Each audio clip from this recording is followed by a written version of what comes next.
Tonight's topics include. Well, we have some talks about the infrastructure bill coming out of the Senate finally between some of the White House staff and the Republican heads of the negotiators. So, some interesting, a lot of money, a lot of billions of dollars being spent on this infrastructure bill.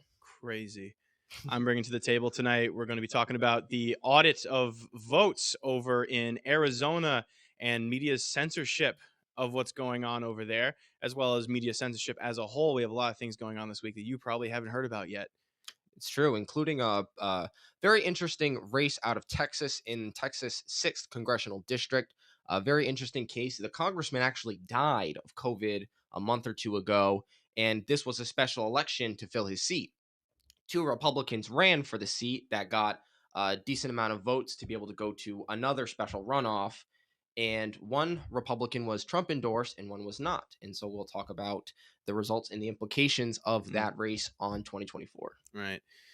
And we're also going to be including a brand new segment, our first edition of Hot Takes, coming around 11:30 EST toward the midway point. You're not going to want to miss it. Stick around for the show. Josh, why don't we go into what you were just talking about? So, what I was talking about was in Texas 6th district, the sitting congressman, I believe his name was Ron Wright.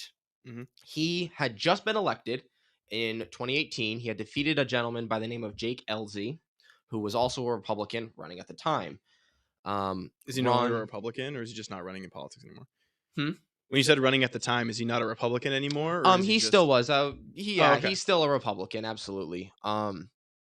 So Ron Wright won. 2020 comes around, he wins again. He dies of COVID-19 after a lot of interesting dialogue about the virus and Hmm. about the implications of lockdowns and things like that. He ends up dying.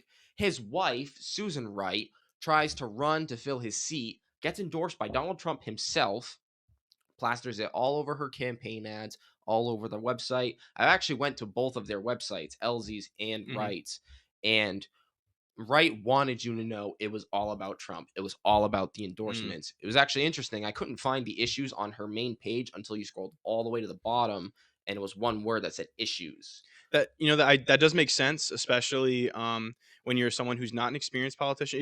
Does she have like a big political ties, like a whole career behind her or anything like that, or is that She just her does. I husband? believe she was involved.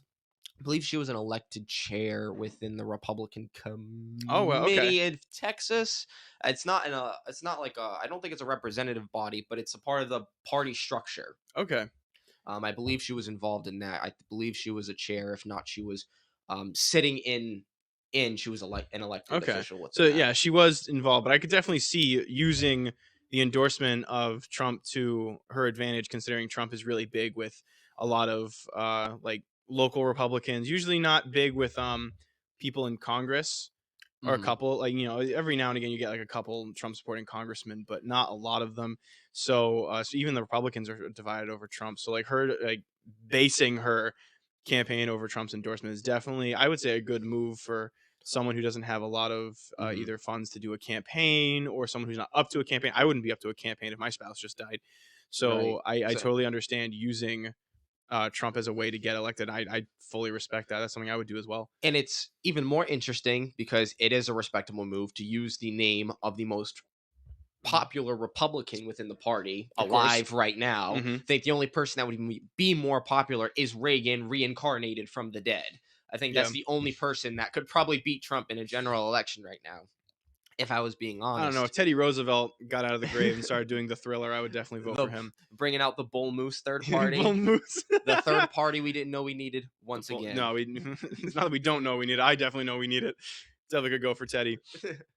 um, so what's interesting is that Jake Elzy and Susan Wright had pretty much the same policy ideas: pro Second Amendment, pro freedom of speech, pro life, um, election integrity, things like that. The mainstream Republican ideals. Both of their websites said pretty much the exact same thing on all of these issues, all the exact same issues, including things like police reform, Mhm. protections for fire and police, and things like that. Turns out Jake Elzy wins the special election. So Okay. even with the Trump endorsement, Susan Wright is not able to push through the special runoff that had to take place, and Jake Elsie ends up taking the win and taking the seat. And what people are thinking right now is it has to do with the Democrat and independent vote within the district, All right. because Texas 6th is very hard Republican. Trump, the last two times, um, nothing crazy about that. Pretty Republican district, and it's it's thought of that the Democrats and the independents in the district thought, well, if there's going to be a Republican in Congress, let's not have the Republican that is endorsed and politically tied to Trump versus Elsie, who may not have the endorsement, still has the same political ideals, but doesn't have that kind of leash attached to Mhm. him from a Democratic or independent point of view. All right. Do you know the margin of his victory? Like how many people voted for him? So So I just want. I'm LZ just was curious. ahead at time of reporting by the Texas Tribune, I believe was the name of Mhm. the newspaper.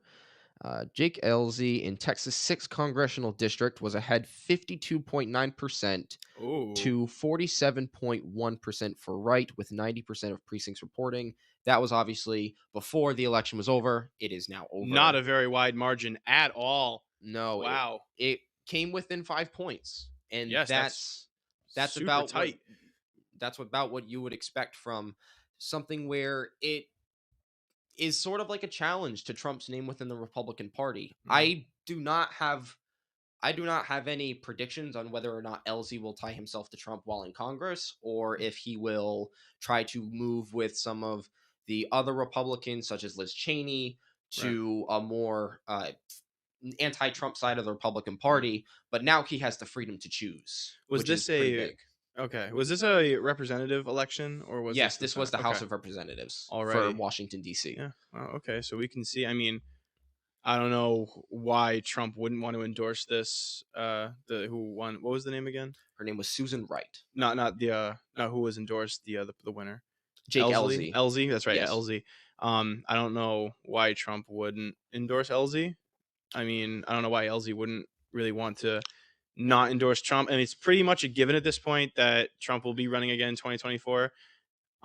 He's not making saying it. I don't think he said a definitive answer. Or I remember seeing a bunch of clickbait articles a Hmm. couple of weeks ago, people saying Trump announced what he's doing, and every time I click, it's he said he's thinking about it. Like that's Yeah. groundbreaking. In my opinion, I think it's pretty fair to say if Mhm. his name is in the news by 2024, he will run. Oh yeah. And if he runs, he's going to do exactly what he did last time. He's going to try and do really good marketing, which is what Hmm. he's really good at. And he will try again. He Yeah. will absolutely try again. And to your question about why not endorse LZ, well, do you endorse the loser or the wife of the winner? It's a weird situation where, as Trump and as Trump's staff, you have to look at this very Republican district Hmm. and think, is it even worth it to put an endorsement on somebody? Because Dan Crenshaw, who's also a representative in Congress for Texas, I forget what district he is, he spoke up in support of LZ, talking about how he does have some loyalties to Trump, that it's not that he's this like anti-Trump Democrat type deal, trying to protect him and protect his name against some bad faith articles by a certain newspaper. I'm not sure the name of it, unfortunately. Quick Google search will answer that Hmm. though. Um, and we now see right in front of us, even with Trump behind you, it's still enough to push the envelope against Trump. It's still enough to say there are still people that are willing to, if the Democrat independent theory is true and comes to fruition, then it really just goes to show how much anti-Trump sentiment there is even in the most Republican districts by a very minority count of voters that can swing the election, kind of like how Hmm. independents have been trashed in presidential elections for swaying it, Yeah. like Hillary Clinton blamed Jill Stein, I believe was her Uh, name. Yeah, it was Jill Stein and who was the other guy to run? He didn't know what Aleppo Was was. that Gary Gary Johnson? Johnson, that's It his was. name. It Yes. was. Ah, Yes. Oh, good times. Good it times back in was 2016. it was good times. Yeah. But yeah, they were I'm in where I go for my political humor and memes and discussion online.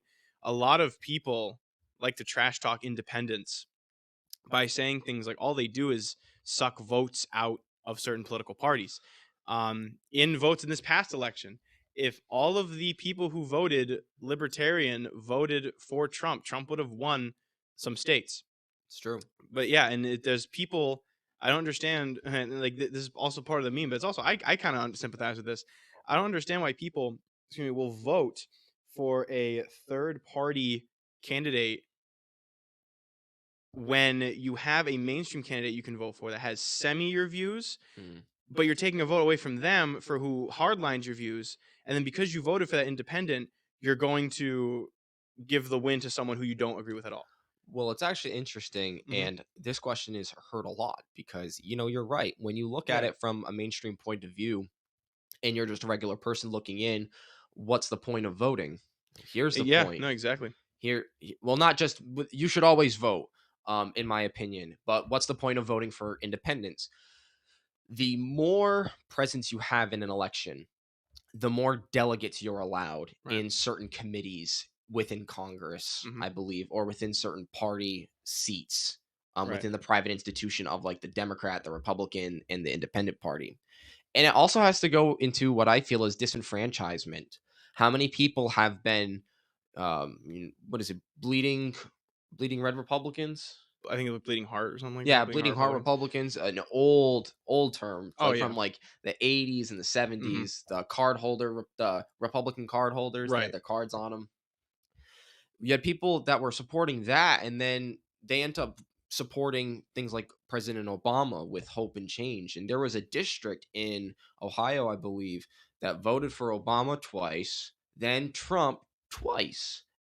Right. And it's this total lack, I feel, of a Hmm. mass amount of people feeling like they don't have any true Right. representation. And where do you look? If you have on one side Donald Trump, like this last election, you have Donald Trump, who has been incredibly provocative in the mainstream Hmm. media, and it's very easy to see a lot of negative news about him. And there's a lot of influence against that. And then you also have Joe Biden, who the media influence is very positive, but it is also half in vain Right. because now we see a president that is not like FDR, like the Biden campaign team Oh was yeah. saying, this FDR style administration. Hmm. FDR got the New Deal done in a week. 1 week, he Wow. got it through Congress and he signed the bill in one That's week. crazy. We have been 6 months I know. We and can't like agree with two anyone now. days into Joe Hmm. Biden's administration, That's and we got crazy. one COVID bill. They started talking about the infrastructure bill in the Senate, and now Congress is adjourned and they're going on Right. summer break.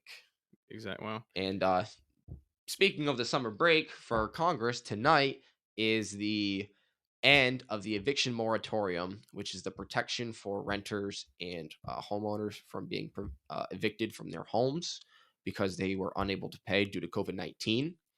And it is an unfortunate circumstance that our Congress has adjourned. However, I feel that there's always a little bit of positivity to find Hmm. in situations. So later on, we're going to talk a little bit about the eviction moratorium, and we're going to do some celebrating come midnight for the end of the moratorium Right. and celebrate slash mourn Yeah. the death of a It's not policy a that was, hardline celebration. It's more just like to mark that yeah, we're moving forward and talk about it. yeah, you pay your Right. respects. Right. It was influential, and it's Hmm. theorized that these eviction there's no proof. I watched a YouTube video about it and it was very intriguing Okay. about how the influence of eviction moratoriums and the spread of COVID-19. Right. Mainline theory, if you have people getting kicked out of their homes, kicked Hmm. out of their apartments, let's say, and Oh they yeah. have to move in with their parents, now you have more people in a confined space, It's higher yeah. ability for the transmission of COVID-19, especially if, unfortunately, fortunately, depending on who you are, a vast majority of wealth in this country is owned by the baby boomer generation. Yes. Yes, it is. I remember seeing I a chart believe it about that was this up to week. like 50% or Yes. 46% around that range. Hmm. And how realistic would it be if you got kicked out of your apartment? You got to go live with your folks. You got to Right. go back and live at home, who may be pushing 60, 70 years old. Mhm. Even 55 and up is still considered a high risk for COVID Right. 19 and caught and all the implications about the spread of COVID through the moratoriums. It was a very interesting YouTube video. Interesting. Interesting. While we're on the topic of interesting comments, I'm looking over at our Twitch comment section. Feel free to watch us on Twitch. Jack, do you think you could post the link in any of our chat rooms? Get people over to Twitch if they want to check it out. What? Jack doing something? Oh oh, my oh, goodness. producer, we have a comment from Cheers to you, buddy. one of our watchers tonight. Someone was asking us, what do we feel that Republicans could learn today from Theodore Roosevelt and his ideas? He did help shape the modern day Republican Party and is generally looked at as a very good president, although he had some imperialistic ideals and some not favorable views toward the Native American population at the That time. is true. So why, like, what could we do through his ideals to bring it back to the Republican Party? So that answer, and I've actually like already talked about this with some people, so I already have some points ready to go. I have I no love idea. I love Let's hear Theodore it. Roosevelt. I think he's an awesome president for what he was when it was back there in the 1800s. He was essentially a radical centrist. He would start state parks. He was the trust buster. He dealt with income inequality, and then he also dealt with war, expanding the American territory from coast to coast, making us have the territory that made us the superpower in trade and everything, as well as hosting boxing matches in the White House. And he used to like fight diplomats, not like angrily fight, but he would do things like that. He It's a yes, gentlemanly duel. I he was challenge you to yes, fisticuffs. he was a great gentleman, but he has also Excellent. said some very problematic things by today's standards. Number one, there is no perfect president other than you. And what I mean by that is you're never going to wholeheartedly agree with someone on any of their issues unless they're exactly you.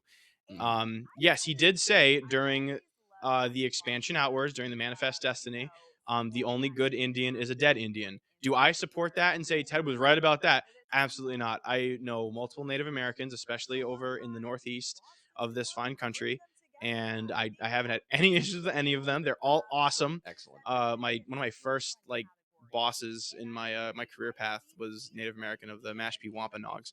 I absolutely loved him. He told us stories about powwow. He was awesome. I don't think those sentiments would be appreciated in today's world, obviously, but those you have to look at it through a historical lens to where we were at I think around the centennial or coming up on the centennial of the like around there of Yeah. the country, and Theodore Roosevelt recognized we need to have our land out west, and this was toward the end of the age of imperialism because shortly after this point, when more information started to get easier and readily available, the country stopped imperializing and taking other over borders. It's rare today when it happens, people freak out. Like, oh my gosh, Crimea and Russia and Remember last week we talked about yes, the India and China hmm border dispute? oh Yeah, yeah, it's true. oh yeah, no, of course. And there's and Theodore like Roosevelt recognized that, and when you had a country like that, making an empire was still kind of the norm. A lot of people looked back to the times of Caesar, the times of the Greeks, and they said like we want our countries to be like that. So they would fight over land because Europe did it for a long time. So I'm not saying it's right, but I'm saying it did what it had to do. That was the hot thing to do. It obviously ended it, and I don't think we should be annexing Canada or Mexico or anything like How that. about Like, Taiwan? No, I'm kidding. That would be a game changer. imagine. Imagine a world where the U.S. annexes Taiwan. That would start World War III because Yeah. China thinks Taiwan's theirs. Oh So yeah. they would Even lose if it. Taiwan was willingly Yeah, allowing it, yeah, right. it would be a mess. Yeah. So what is it do you feel that the Republicans could learn from all of this amount of knowledge So I from feel Teddy like Roosevelt? as we are now with our current borders established and everyone's been around for a really long time, the newest state was made back in the 50s. And so everything's been around for a relatively long time. Not a lot of people today are still alive to remember when we had 49 states. So I would say that right now, like especially we're not going to go imperializing and taking over anywhere, that's not so much like I know a lot of people like to say, oh, it's American imperialism over in the Middle East. It's a little more complicated. There are some areas where I'm like, yeah, they shouldn't be there. There are some areas where I'm like, yeah, they should be there. Middle East is its own different topic. Can of worms. I'm going to try to stay on the question asked and topic at hand before going off into Yeah, geopolitics. we'll worry about that later. Right. But I feel like modern day Republicans can learn from Theodore Roosevelt. So, number one, respect the environment. Now, when I say respect the environment, that doesn't mean we are going to destroy all gas powered cars and go straight to electric. Hmm. I mean that we need to fully understand how climate change is affecting us and possible alternatives into helping us be able to get off of these things. Hmm. Now, and I'm going to say something you're going to think, well, you're just going to contradict yourself. That includes opening up national pipelines again. Now, what do you think? Well, Okay. what do you mean by that, Drew? I mean that we have to temporarily open up our national pipelines. You have to drill in the Gulf, not at the expense of nature, but if there's anything pre existing domestically, we need to be able to open those up so that way our economy can get to the point where we can start putting that money to change the fuel status of cars. I feel like cars are naturally going in an electric direction. Hmm. I feel like with government intervention or not, the free market of cars is going to regulate all. I feel like by an estimate, probably 20 between 2050 to 2075, that 25-year gap, every new car that's going to come out is going to be electric. A lot of car manufacturers across the world have made their deadline for gas car manufacturing for 2035. Right. Yeah. Even So closer. Even yeah, closer. even Yes. closer. And the big problem with those cars is they're going to have to be affordable to people that are lower income because I can't afford a brand new electric Tesla, Right. but I can get in my 30 mile a gallon car and fill it up. Yeah. Right. I wish I had an electric car, and I definitely would rather an electric car. But unfortunately, where we're at right now, we're not technically able to do that. And with the government speeding it up, this is in my opinion, this is a free market thing. The free market can get us into a greener solution because that's what the people desire. Hmm. And when the technology gets there, when the price points get there, it'll happen on its own. If the government tries to like put their hands on it and speed the process up, it's going to make things worse. And this has happened time and time again throughout history where if the government just lets the people do their thing, it'll get to the same conclusion a little bit healthier.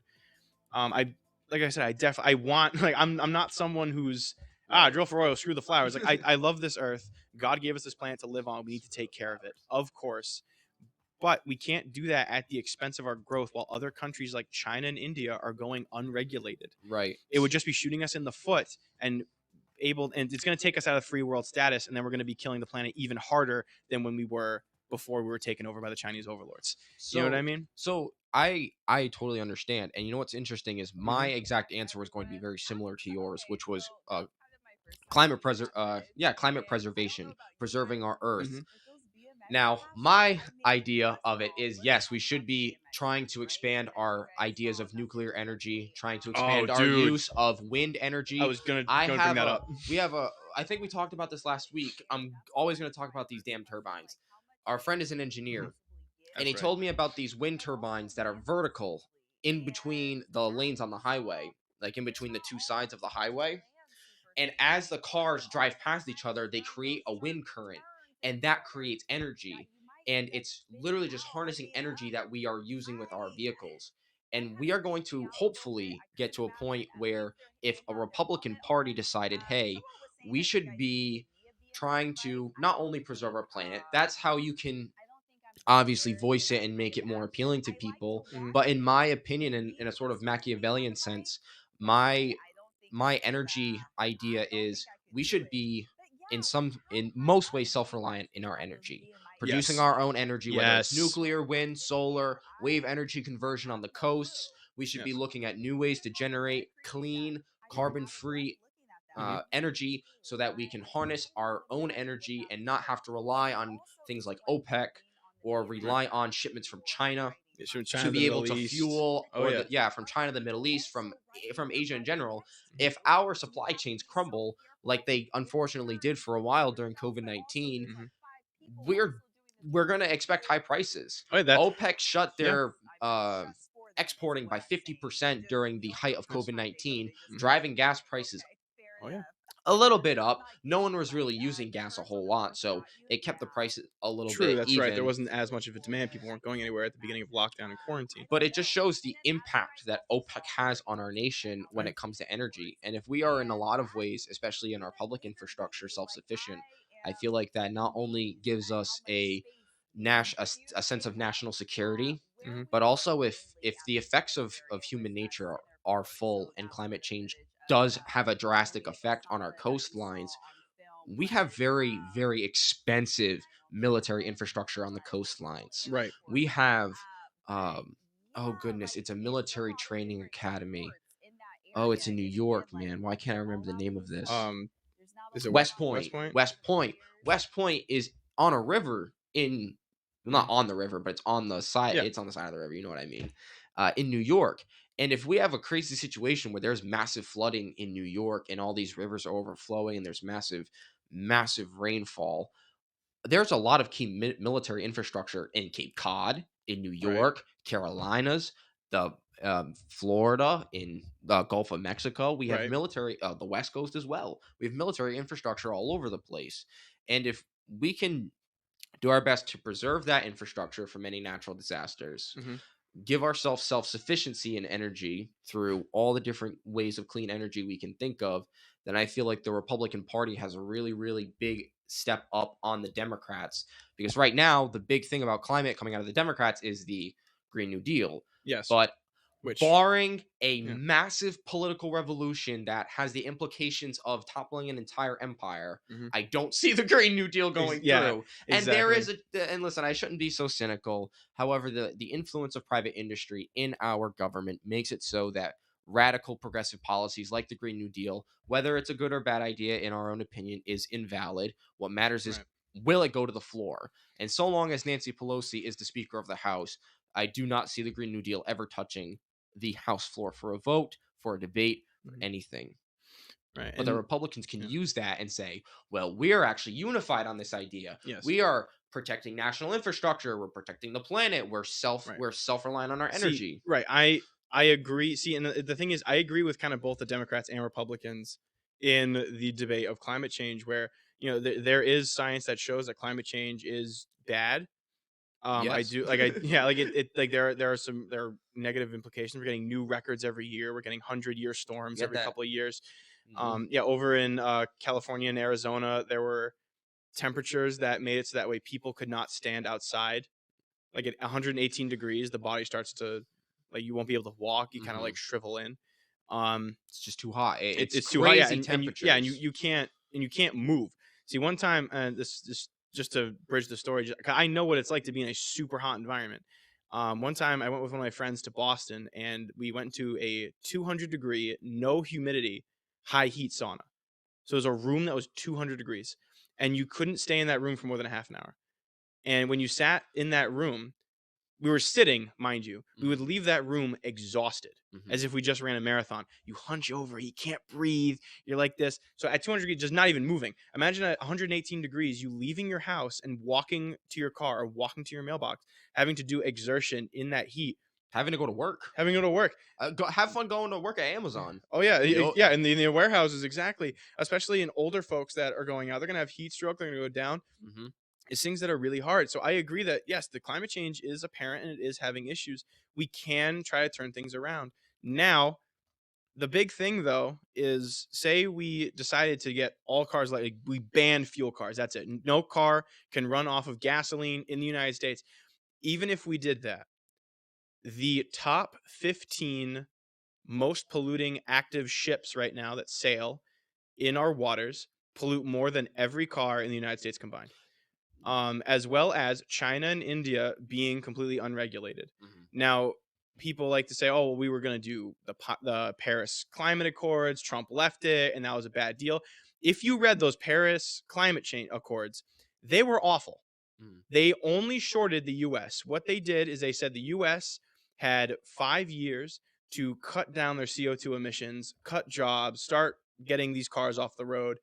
It said, China, you have 10 years to come up with a plan.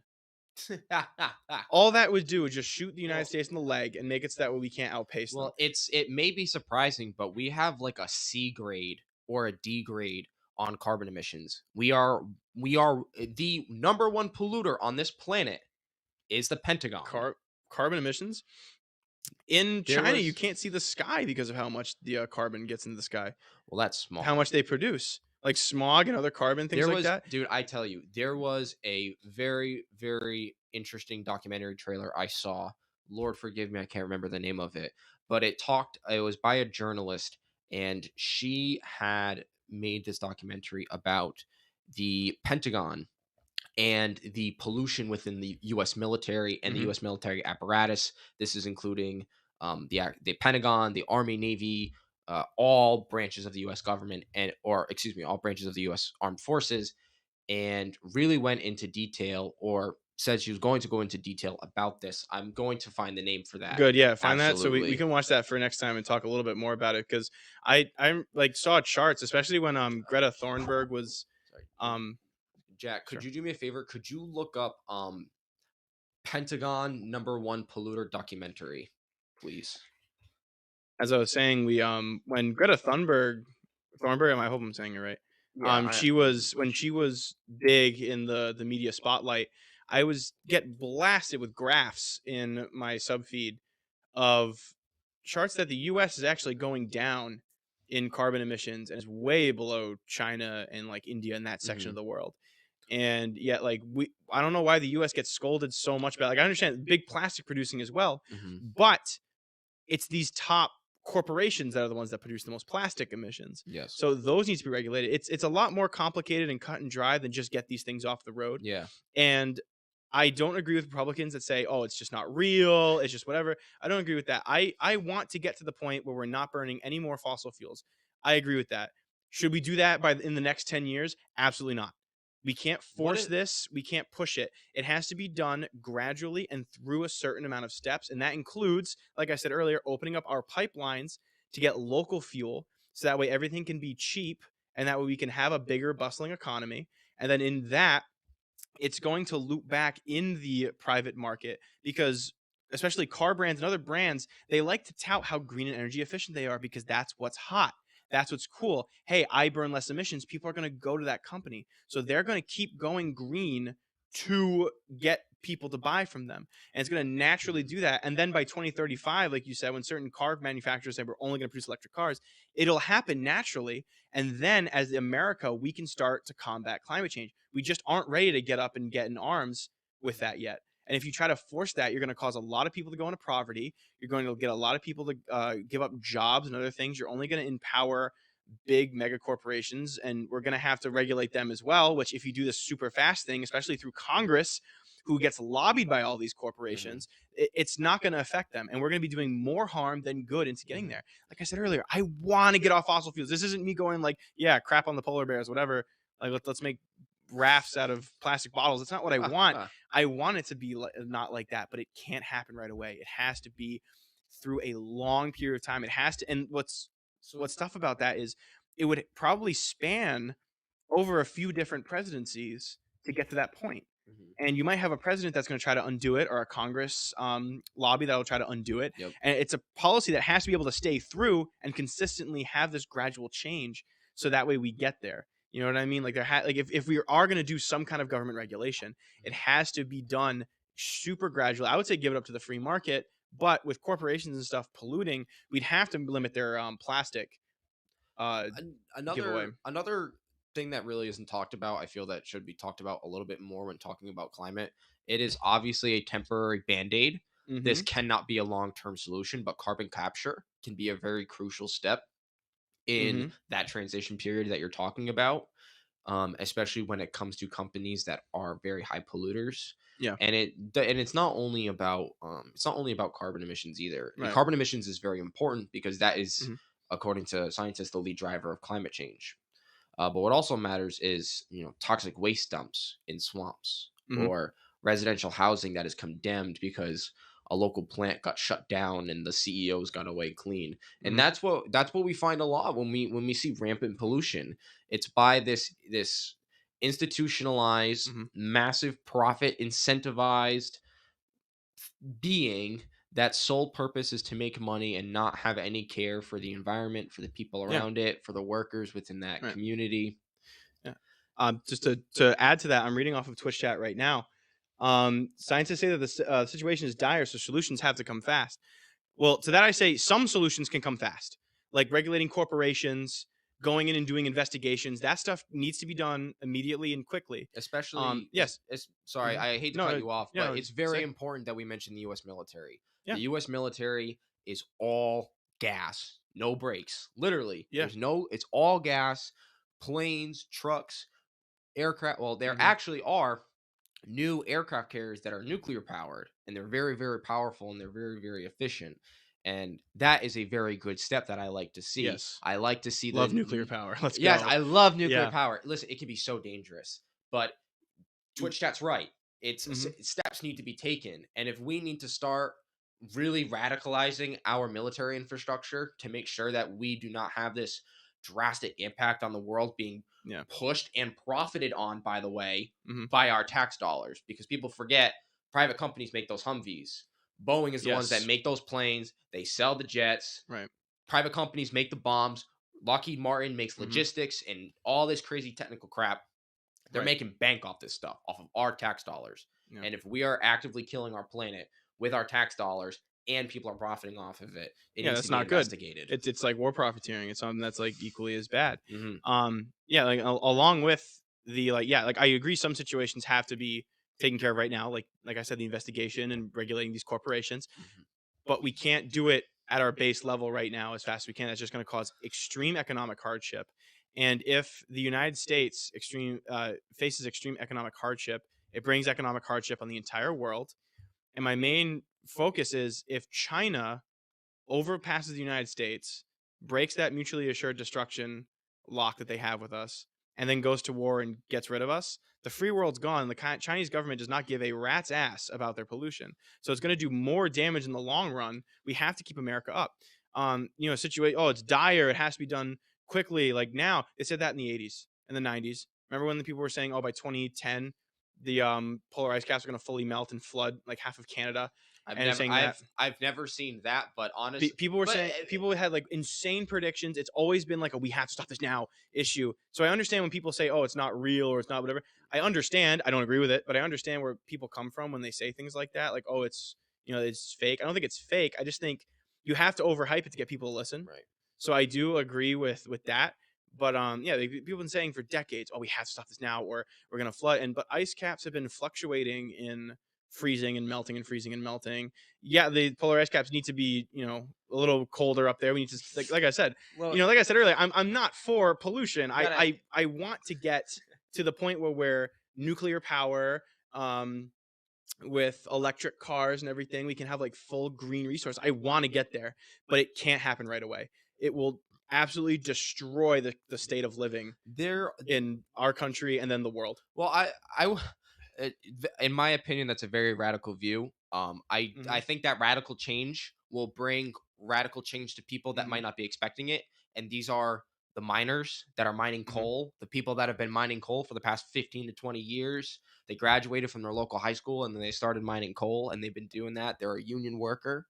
Hmm. These are the lives that are being implicated, and obviously the entire world is being implicated as well, but in this country, we still have the view of the individual. That Hmm. is a key part of our Constitution, the individual's freedom of expression, of speech, all our basic Bill of Rights, and all of the amendments on top of it. And if we do not have some bit of care for the individual, we're going to disenfranchise people. We're going to push people further away. They're going to have less trust in the institutions, less Hmm. trust in the government. And when people come and say, hey, this mine doesn't have to be here anymore, we have something for you that you can do so that you don't have to mine here anymore, Hmm. they're going to do exactly what they're doing now. No, we don't trust you. We know you Yeah. want we know you want us to not have a job. People use that for propaganda Yeah. and people get manipulated, unfortunately. Hmm. But the bottom line is, if we're going to have zero carbon emissions, that means no coal. Yes, and That means no gas. that's one of those really unfortunate things that's extremely hard to juggle. Every political policy is going to have a give and a take, Mhm. and part of converting over to nuclear or electric is to get rid of coal and petrol workers. And those people are like you said, they're unionized, they're hard workers. They've been doing that for a long, long time. Um, I feel like a way to do that would be kind of, I mean, it would be really controversial. It would be like a forced downsizing, Mhm. where essentially the government would say you can't hire anybody else right now to do this. Like only the people in your Ooh. union can still work in this. Ooh. You know what I mean? Like one of those things where when your last worker reaches retirement, you will retire your business, kind of a thing. That is the Which most is, yeah, 5-year plan I type know, deal which I've ever is heard. That sounds it's a incredible. really really it's a very like left policy, and you wouldn't think of it coming out of my mouth as someone who's more right. Yeah. But I have common sense. I look at the world and I don't push things aside because I don't have an allegiance to a party. Mhm. But I'm saying these it has to be addressed, and that at least that's one suggestion on how I would think about it.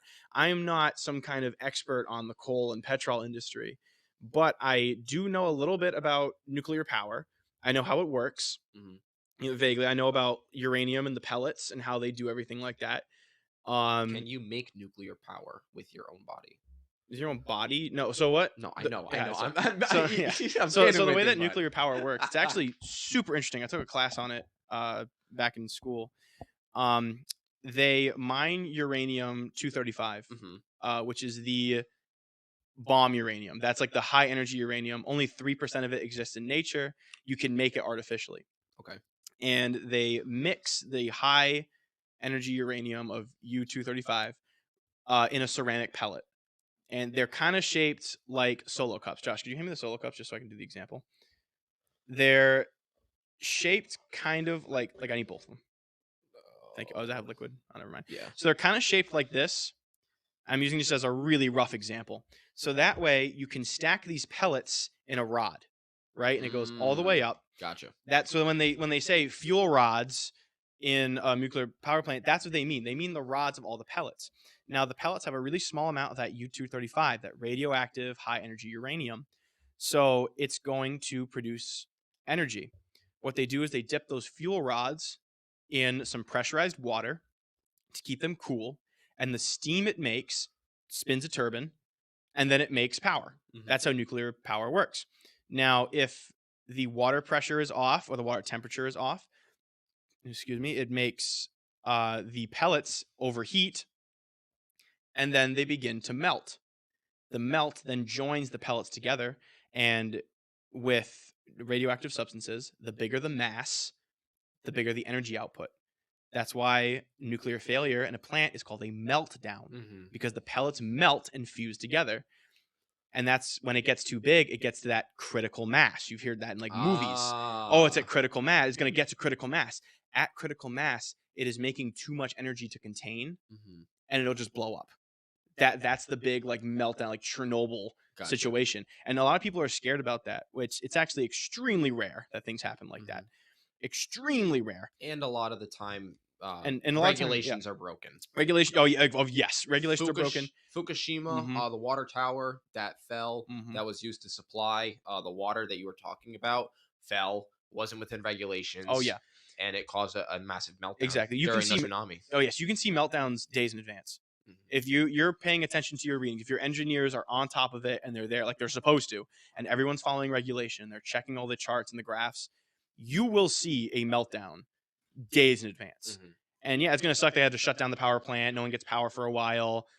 But that's, just, would you rather have no power for a couple of days, or would you rather not have a house? Yeah, Would yeah. you rather die? There are So trade-offs to this yes, life so thing. that's how like nuclear power works in that area, and I feel like a lot of people are really uneducated about how nuclear energy works, and they're just really scared of meltdowns, which are super rare. Only when people like get complacent or break regulation. Which, I mean, as much as I like hate government agencies, there needs to be some kind of either OSHA on-site person or a committee of inspectors that come to these nuclear power plants often, Often. like once a month often, to make sure that people are not getting complacent, that there are boundaries in place that people are following to Mhm. make sure there are, because like we said, we And love nuclear power, but Mhm. people are too scared of it. And out of the big towers, the smoke you see rising out of it, it's not smoke.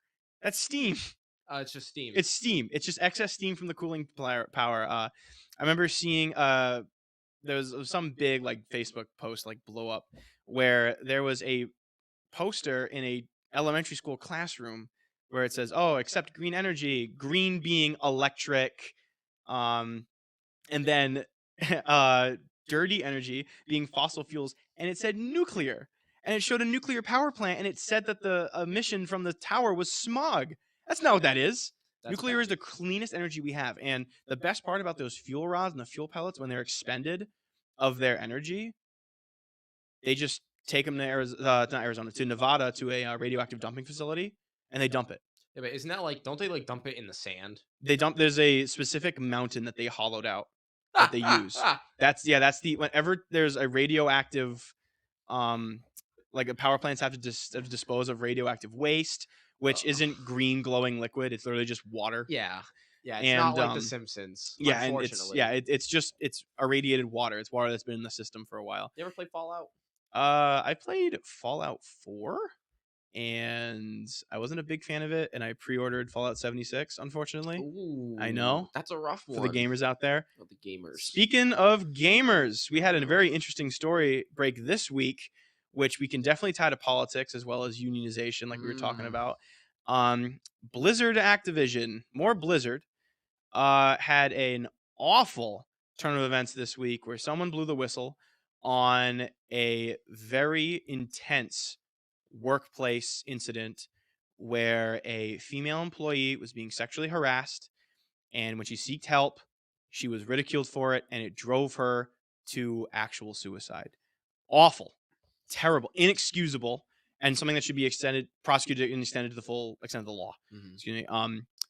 Blizzard Activision has hired a very notorious anti-union law firm to represent them in these court proceedings that are going forward. And it makes you think, where are we at a unionization and workplace equality standpoint right now in the United States? And will COVID affect any of that?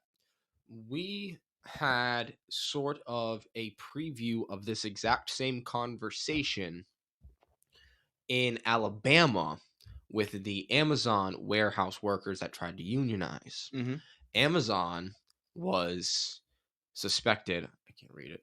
Oh. Amazon was suspected of taking part in union busting tactics, putting up Mm-hmm. flyers that are anti union, lobbying the municipal government to change certain infrastructure with lights and Right, streets, right. timings, things like that. I don't believe the location of lights were changed, but I believe there was some lobbying with the local government Mm-hmm. to make it so that the strikers had less time to picket during the day, and then they'd Right. have to either go into work or they would have to go home if they weren't working.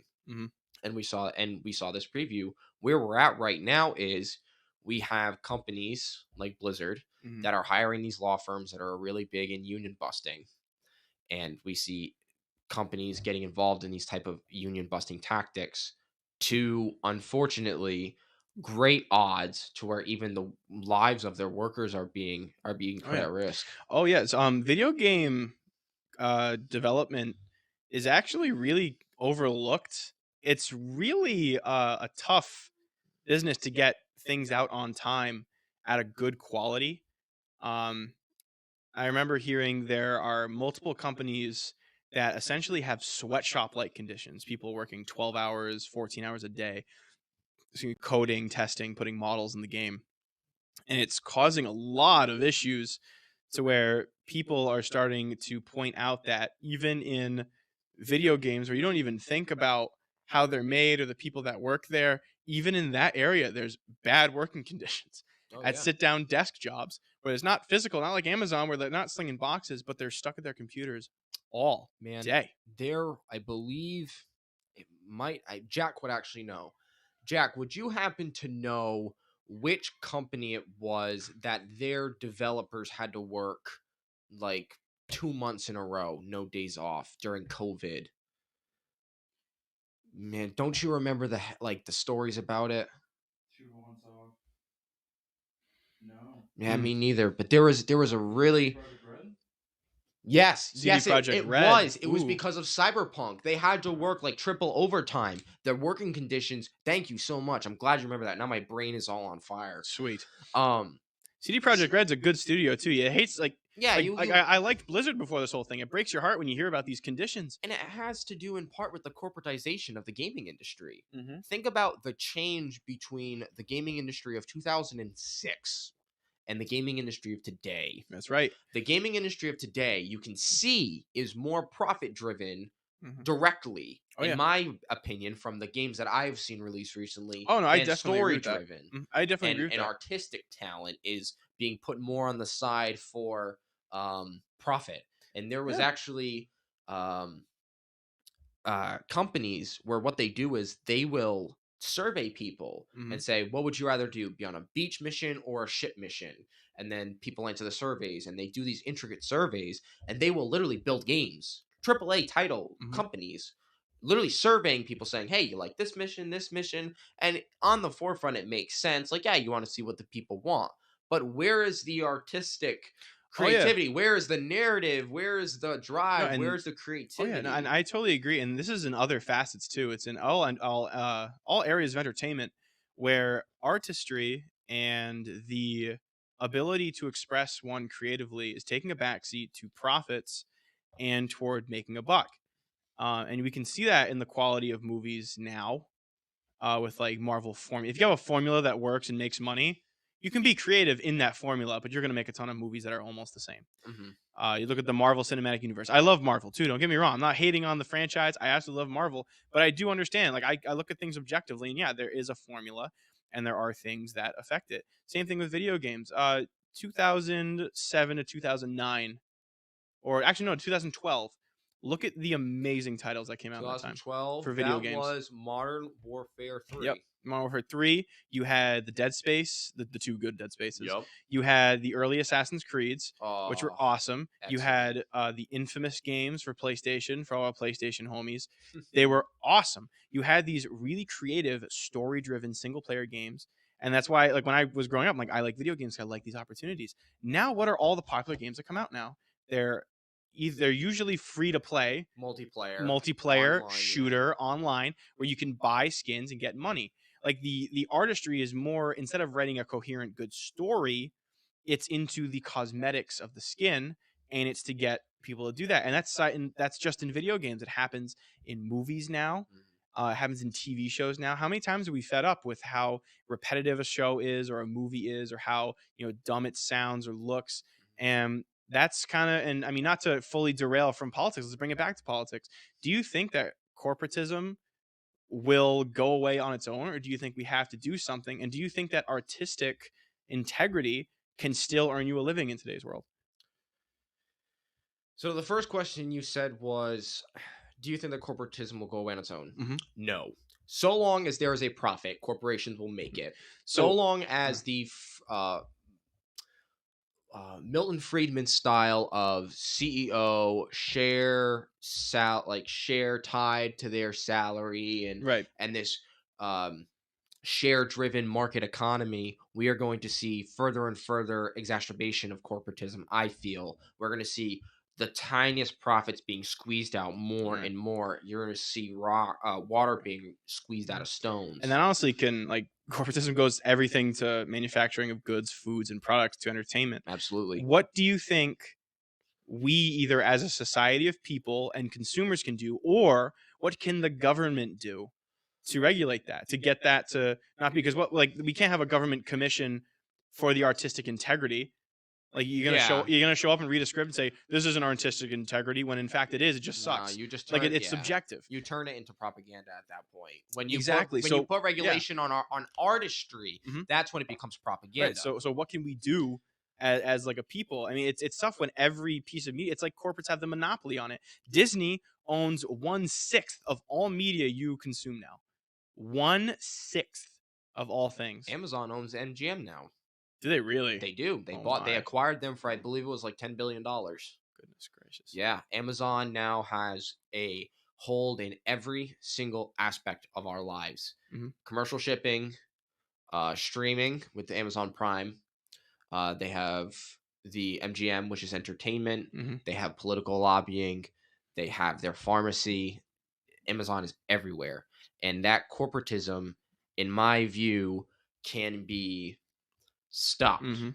in full. The excessive corporatism can be stopped in full by taxes, by proper tax code that is not Mhm. influenced by a lobbyist, that is not written by ex Bank of America CEO, Right. that is not written by Wall Street titans and investment firms, that is written by congressmen and senators that are trying to get resources so that their people can thrive.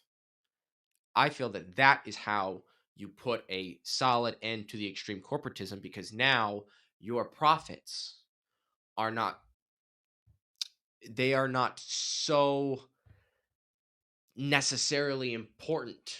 There is a greater cause Mhm. now. You will still profit. A Yeah. perfect example, I feel, that the damage of corporatism has had, especially in politics, was the opioid situation.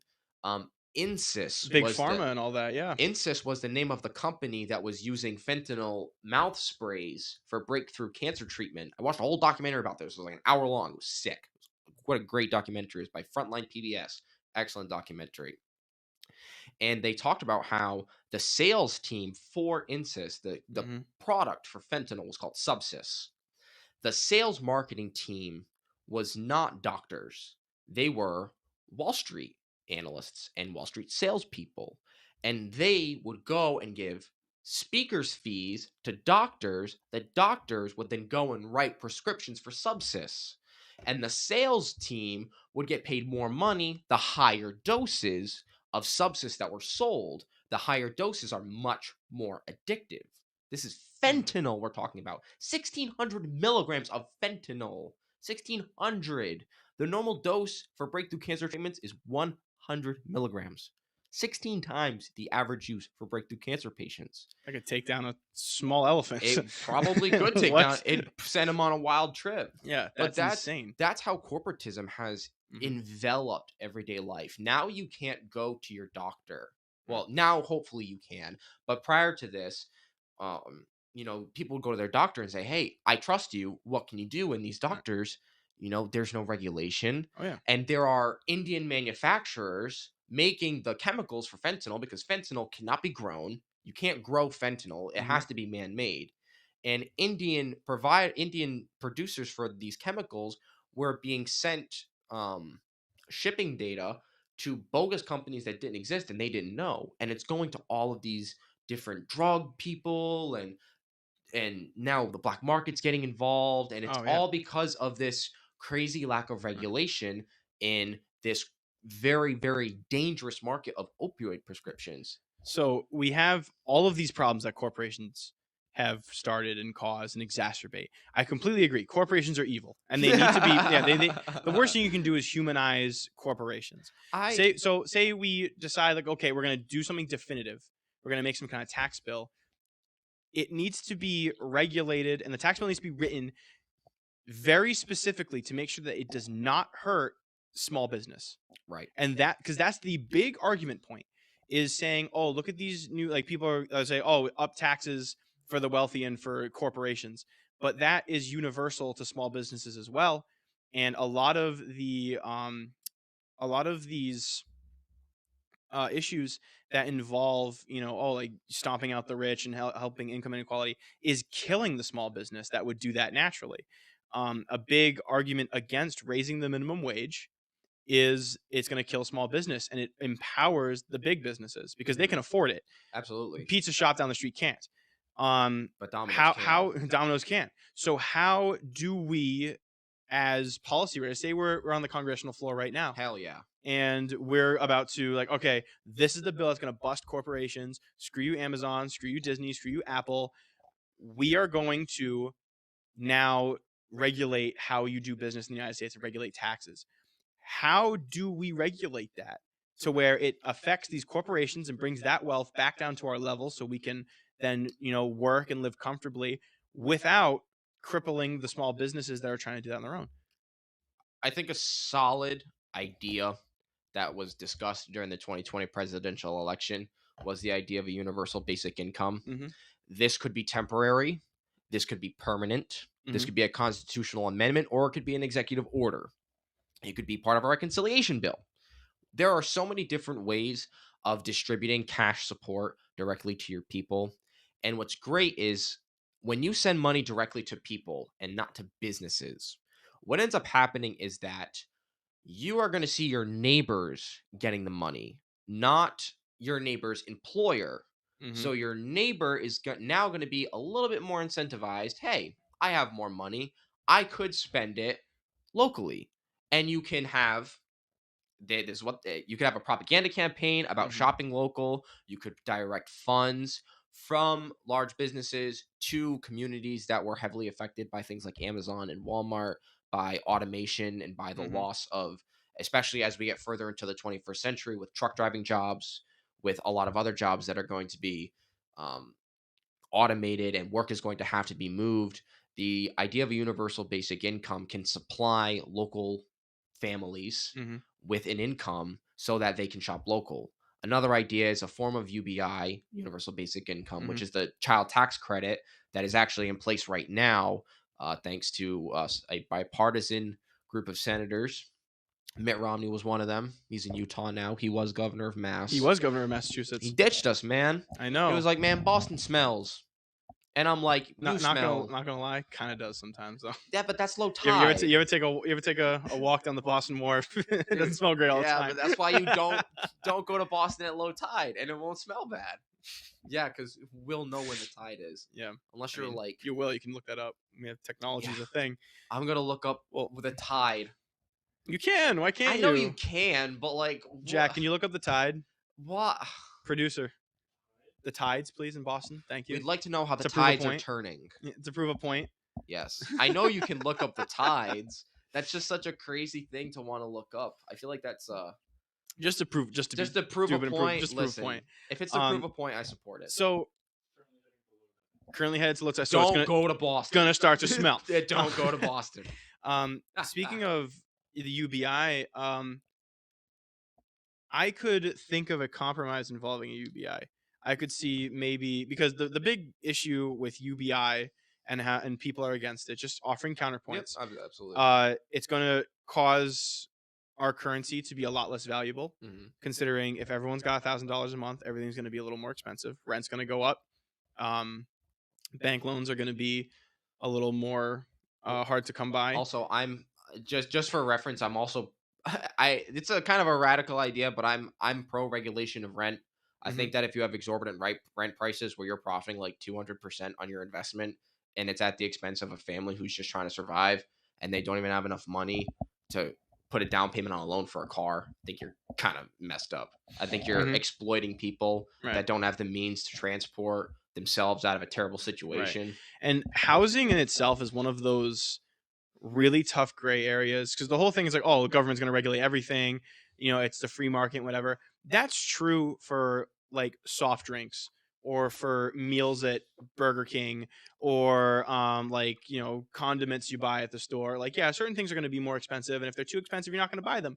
With housing, that's one of the four essential needs you need to, as a human being, survive. You need shelter. Hmm. And as that, I feel like that is a solid compromise on both the right and the left. So I'm very pro free market, but I'm also within reason. Like I said, I look at things with common sense. I look at things objectively. Glad one of With, us does. yeah, with yeah, with the four things that we need as humans to survive. The four: you need water, you need food, you need shelter, and you need stable internal conditions, meaning you can't be sick. Does that include like mentally and that, physically? that we're starting to get to that point, and I feel like I I can feel like agree. those four things should either be free or extremely minimal. Mhm. Now, those things are very hard to do, especially with healthcare. We have and like there's a lot of charts that factor in like cost of healthcare. In the United States has the number one, just in terms of procedures, the number one healthcare in the world. The number one hospital in the world is Mass General in Boston.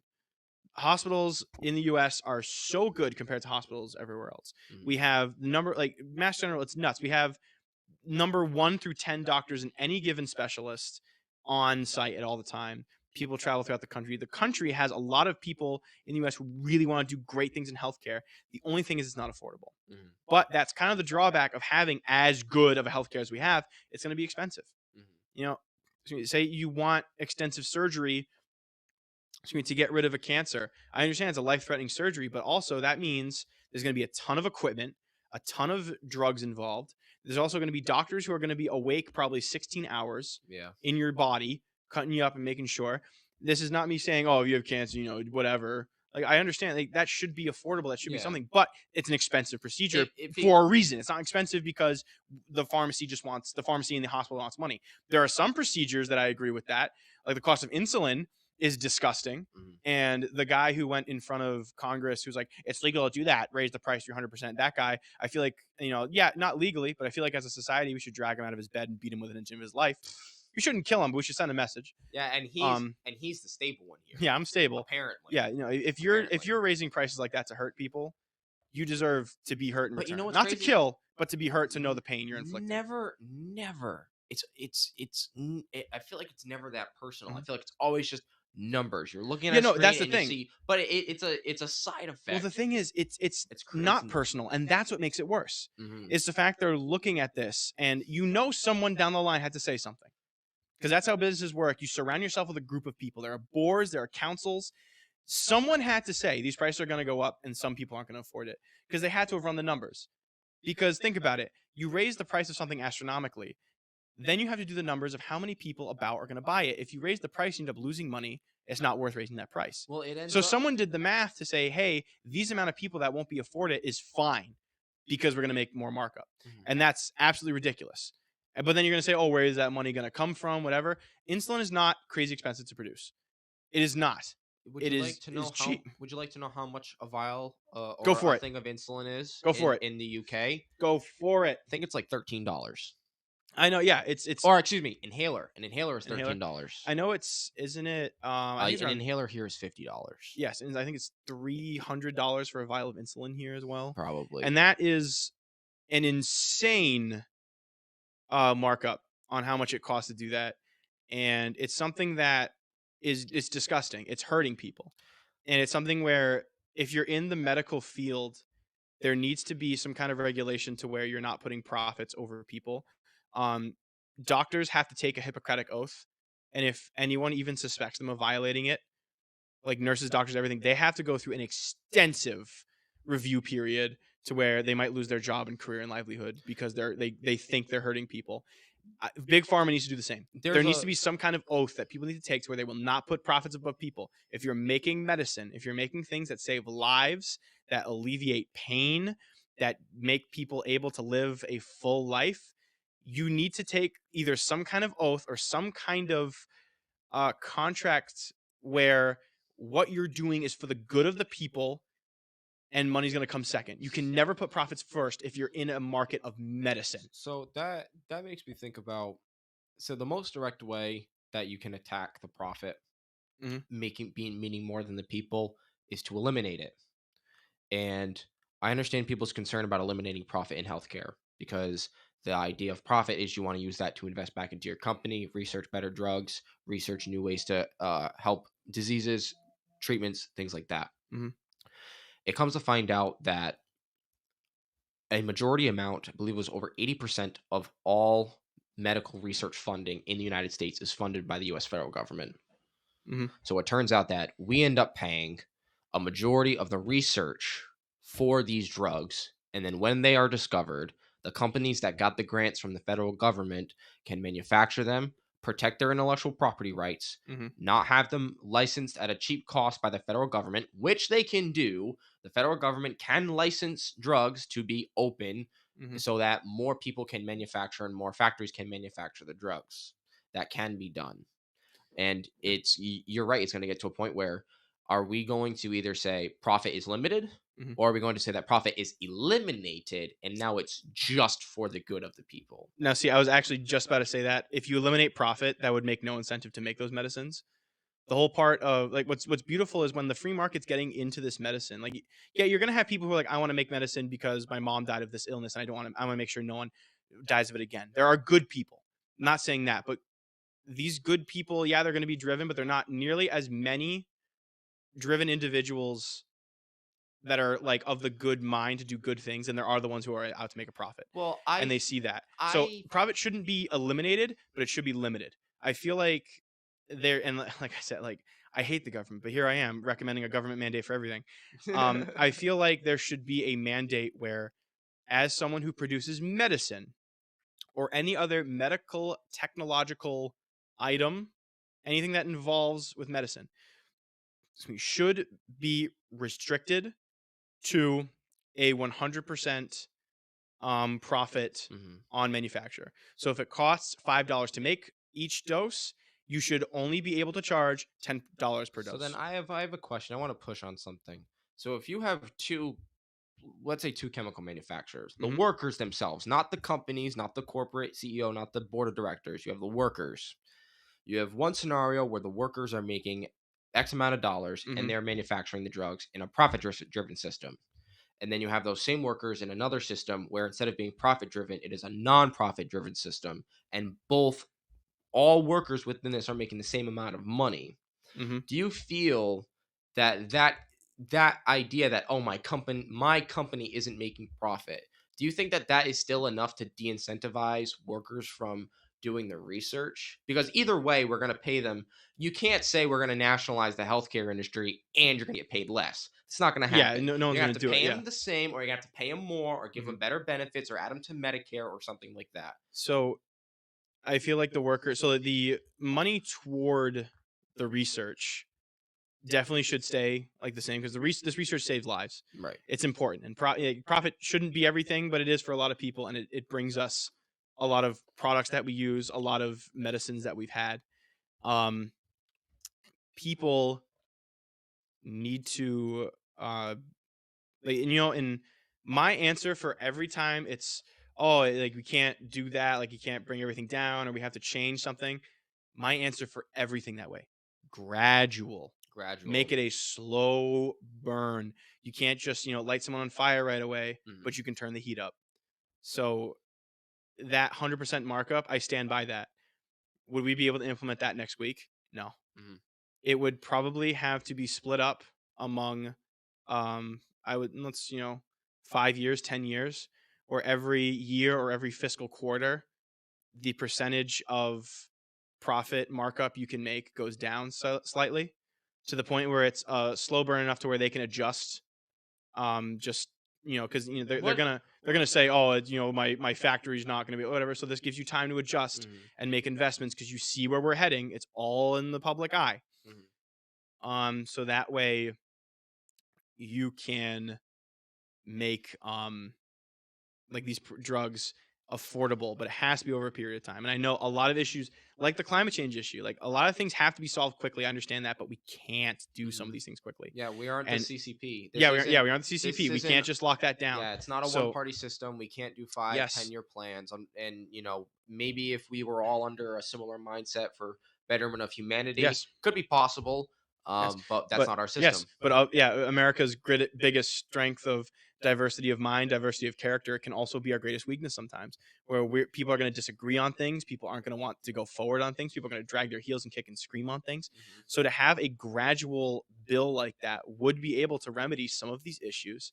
And I definitely believe that healthcare would be benefited if we do a gradual thing like that, where we eventually get to the point where they say, listen, profit on this stuff is limited. I would definitely be open to a possible tax credit on that. Maybe, I mean, just throw out a crazy one out there, completely tax exempt on medicine making, because you're making drugs that save people's lives. You shouldn't have to pay the government in order to make a livelihood helping people, but you have that 100% markup. That could be that give and take. That Mhm. give where it's like, we're not going to charge you a single thing for taxes. CEO, whatever. We're not going to charge you anything taxes. You won't pay any taxes, but you can only make 100% of what you put into each thing. And there will have to be some kind of committee to make sure that these numbers aren't getting falsified. Yeah, that's where And there you're gonna has have to to be be. like, yeah, and then labor unions and everything. It's going to get expensive and it's going to get messy and there's going to be issues with that. Only time will tell. And that's why I say gradual, because if a condition gets to a really bad point and we can kind of compromise at that point, we can stop the gradual So move. But I would like to see like at least some kind of profit limiting on that, so that way a medicine can be affordable to the people that need it, or medical treatments can be affordable to the Mhm. people who need it. That's what it ends up being all about. It ends up Hmm. being about affordability, Yeah. and it comes down to really the century or longer battle between private enterprise and the public Yes, sector. that's right. That's right. Is the public sector going to provide a plan Hmm. that is sufficient, affordable, and tr- can the people trust it? And then can the private enterprise throw enough money at the court system to make this project drag its feet or change the public perception? Right. And public perception is a big deal, especially in politics. And I use Amazon as an example a lot because there was a commercial I saw on TV, and it was all kids cut to different countries. They all speak different languages. There's subtitles all over the place. And they're all talking about you, not you specifically, Drew. Me. I know. How flattered, I didn't realize Amazon. our audience was that big. Jeff Bezos is a fan. Very Oh, nice. I'm not for this episode. He's not. Yeah, no, sorry, bud. I ruined our friendship. Maybe one day. Bezos, you want to come on the podcast? Hit us up. Instagram. gonna- Political Zoo. DM He's us. gonna come in on his rocket. Yeah. And he's gonna crush my car. Political just to Zoo. make a Instagram. statement. Mr. Bezos. DM us. So what I was saying about Amazon is that they had this commercial where it's all about you. You can do the thing to stop climate change. You should be thinking about this. You should I'm Mhm. just a kid. You think about this. You do this. And it felt like I was being attacked, to be quite honest. And then I Mhm. look at the bottom and it was paid for by Amazon and the Center for Mhm. Climate Change Protection. Right. That's not the actual name of it. But the first thing was by Amazon. And it just goes to show that these massive private companies that have a hand in some of the most important political discussions of our lifetime, Mhm. I mean, what's more important than the survivability of our planet? Where else we gonna Yeah, go? exactly. Yeah, Where else we gonna go? yeah, we don't We can't have go anywhere and else. and I understand like the whole space race. Space race actually, like the modern space race might actually be the subtext of that. I mean, like, we might have to get out of here. But through like no, through stats laws and laws of probabilities and stuff like that, with how we pollute and stuff, we would be killing, like, say we terraformed Mars within the next 30 years and we moved every human from Earth to Mars would like be dying at the same rate Yeah. as Earth, just in the way we do things Yeah, it's and just how it is. It's just not how it would do. We wouldn't have an equal amount of time Mhm. on there. Like, it's not like, okay, well, here we're good for a couple million years. It's like, no, we wouldn't be able to do that. Something you asked me earlier was what do I think that we can do to sort of slow or kind of like stop the expansive corporatism? And Hmm. one thing that I implore to all of you listening to give a shot at is there are apps out there where you can measure your time on your phone. And this Hmm. seems kind of weird. Why are you talking about my phone? It has to do with consumption. Our brains as humans, we love reward. And if something is really, really cool, our brain tells us, hey, this is really cool. We want more of this. I do that whenever I go shoe shopping online. It, Those sneaks are shoe hype, dude. shopping online. Yeah, Literally. every just time what I I look, was yeah, saying. every time I'm like, oh, those Vans are so cool.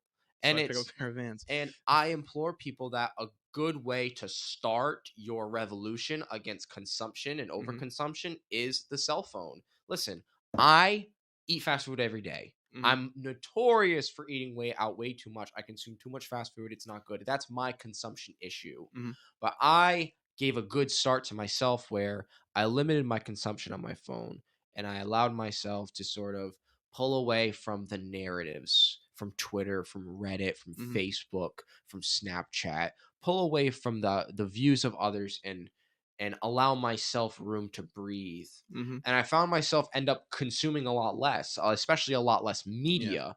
I found myself opening myself up more to things I liked, and these things I like aren't driven by corporate profits, and I'm not consuming these momentary bits of dopamine.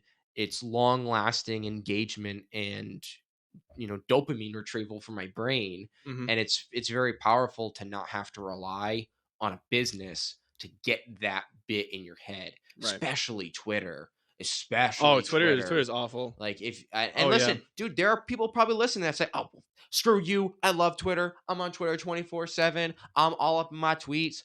Listen, go ham, go be up in your tweets. Mhm. But it's it's a constant, never, you scroll down, it never ends. It's ads, it's your friends, it's random Mhm. people you don't know, and it's so Yes. much for our brains to Yes, handle. and they've been censoring, like Twitter especially, and this is one of our topics that we were talking about before the show aired tonight. Twitter has been censoring every account that is posting the recall audit of votes in Arizona. Um, these big tech monopolies can then decide what narratives get to the mass majority of people who use their website, and that's an issue when you kind of have a majority on like soapbox standing. You know what I mean? Like we don't have Mhm. the soapbox on the side of the road anymore. We have Twitter, and Twitter's accessible to a lot more people. Every account that's going forward and saying, "Hey, like we're going to be covering the results," is just being unlawfully Mhm. banned, and it starts to make you think, why would they ban an account? And that's something I always think. I don't know why people are so against an audit when, like, if you won, wouldn't you want an audit to rub it in everyone's face? I would say this as far as that audit Mhm. goes. Trump ran a huge campaign about trying to rally money for his PACs so that they could fund lawyers for the election audit and the Mhm. election investigation. He didn't pay a single penny. He bought some like hack lawyers. They weren't even election lawyers. They were like whatever business lawyers that didn't know anything about election integrity or about polling machines. They didn't know Right, right. anything. And all of that money that he raised is going toward Mhm. his living expenses in Miami, and it's going towards his political foundation, and none of it is going toward the actual election in the actual election investigation. And That's so scummy. I hate and, like, it is yeah, scummy, like, and I'm yeah, but it that brings sucks. it. But let's bring it back to Twitter. If that is public knowledge that Trump is not interested in this at all, Mhm. and it really only is just a hype beast for the Republican Party to scream about in Congress, who cares? The Republicans are going to scream about critical race theory. They're going Mhm. to scream about immigration. They're going to scream about anything. They're going to scream about anything. Let them go scream about the thing that's going to blow up in their face. I agree with you. Mhm. I think that if if the Democrats really wanted to show, like, hey, screw you, we won, they should be behind it. But here's the thing, the election, yeah, 6 million more people voted for Joe Biden. It was 40,000 votes that changed the entire race of the presidential election. Those 40,000 votes, if they were flopped to Trump, Trump would be president. Mhm. All because of the That's how elections intricacy. work typically. Well, yeah, but even with 6 million more people, and obviously that's our electoral college, that's nothing new, Mhm. but it just goes to show that that that tipping point, those 40,000 people, those were the tipping point. And I think that the Democrats might be scared. They might be looking at this like, we don't want this. Even if we know we won, we don't want the zeitgeist behind it. We don't want this being the head of the train and then everything else being behind it. But obviously that's no room to censor people. Well Absolutely well, say not. we'll say, like, it is this massive train of, like, we're gonna, like, audit, investigate, right? And then it happens, then it fails, right? Good. Everybody who runs that train now has to eat their words, and they look like fools All of them. on the national stage. So, that doesn't, like that doesn't mean, like, why would Democrats not want that? If you knew it was a surefire thing, you had 100% full confidence Maybe they and, might. like, yeah, that's true. You know what I mean? Like, yeah, that is our, like, yeah, I don't Well, of course we won Arizona. Why would want Republicans to hype it up more? Yeah, no, come on, keep yelling, keep hemming and hawing, keep being, loud, chest out. Oh, we're gonna fix this election, and then when it is proven, you freaking idiots over on the Republicans. Look, we told you from the beginning. Now sit down, whatever. It's gonna be a massive disappoint right. for the Democrats. I would feel like they would be ecstatic. They would want to do audits. Also, If someone was like, "Hey, let's do an audit of Texas to make sure Trump won," or an audit of Florida, I would say, "Yeah, go for it. Go for it," because all it would do is reveal the truth. I'm surprised they don't do the audits anyways. Not like a full-blown investigation, but like after it's all said and done and all the votes have been cast, you just go through. Just go through one more time, Yeah, double check, have Arizona people wasn't watching. Arizona's election decided by 10,000 votes. It's a It was a possibility, I'm not sure. really slim election, and it's I feel like if it's in within a margin where each percentage of the votes are within the 40 and 50% or like 40 and 60s, you know what I mean? Mhm. I feel like at that point it should be an auto recount the week after Mhm. to make sure everything's up to snuff. So if a state has like a 55% to 45% or like a 59% to 41% margin, that should immediately be recounted and rechecked. Really? Yeah, Even I a feel like landslide victory you would want to recount? no, only within the margin of 40 to 50. Like if both percentages are 40 and 50, like Mhm. in those percentages, Mhm.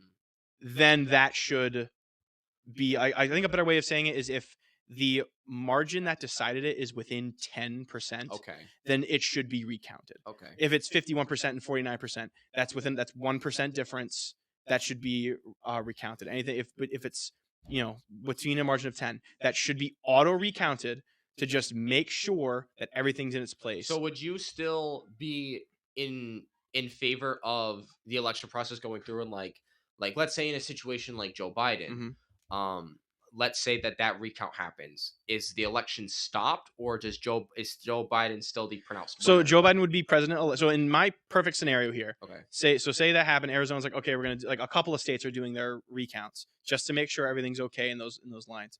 Um, Joe Biden would be president elect until proven different. Mhm. Um, Which he has been. yeah, well, Right. yeah, Yeah. he'd be president elect, and then say like, oh, we found out, we redid the audit, and then all these, it turned out Trump won the election. Then it would be overturned, and Trump would be president elect. Mhm. Now, the number one comments with that would be, well, then what are you going to do about the people polling? Are you going to do it off volunteers? Who's going to volunteer to do that? Pay him.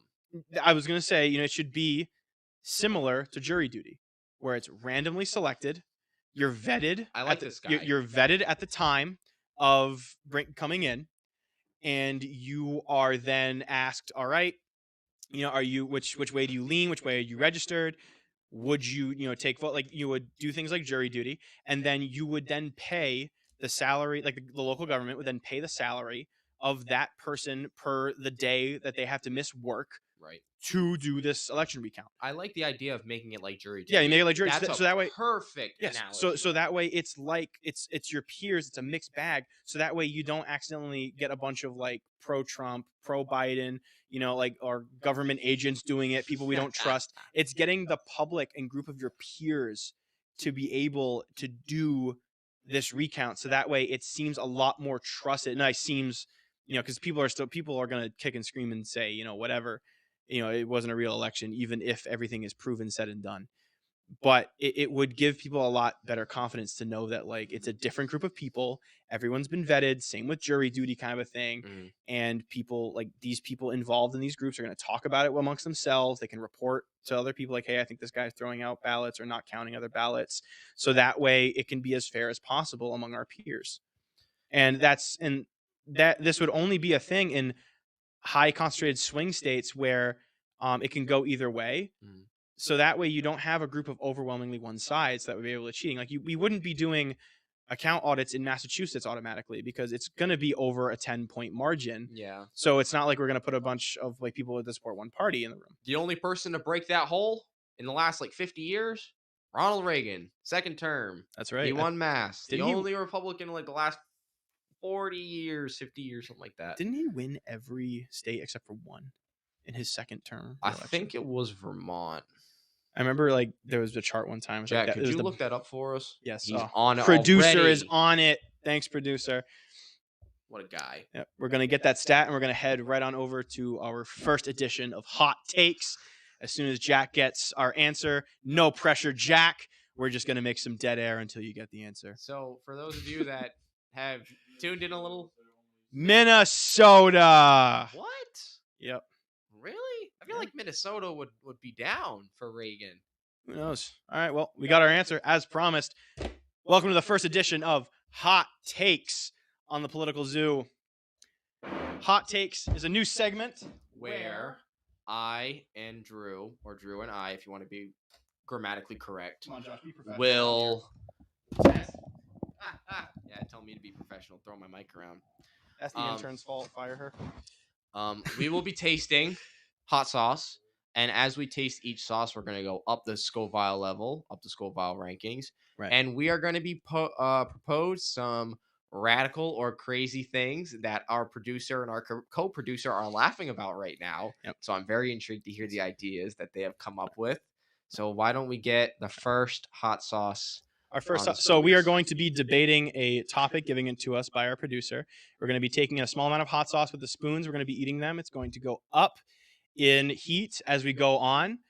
Each 5-minute segment of our debate, we are going to be reminded time to take a new hot sauce. This is going to go on for approximately half an hour. I'm going to go get our beverages so we're not completely burning up. I'll do an ASMR. One of our producers keeps score of how many times we drink milk. The loser will be who drinks milk the least. All right? Keep track, please. Loser is whoever drinks the least. Yes. He doesn't know my palate though. Oh, I'm sorry. The most, correct. So I just found out about this crazy idea today, and I love it. And I hope that you guys do as well. I am tasting it with a spoon. I wish we had some chicken wings, but we were not prepared for this, and that is okay. We didn't bring the milk in here? Where are you going?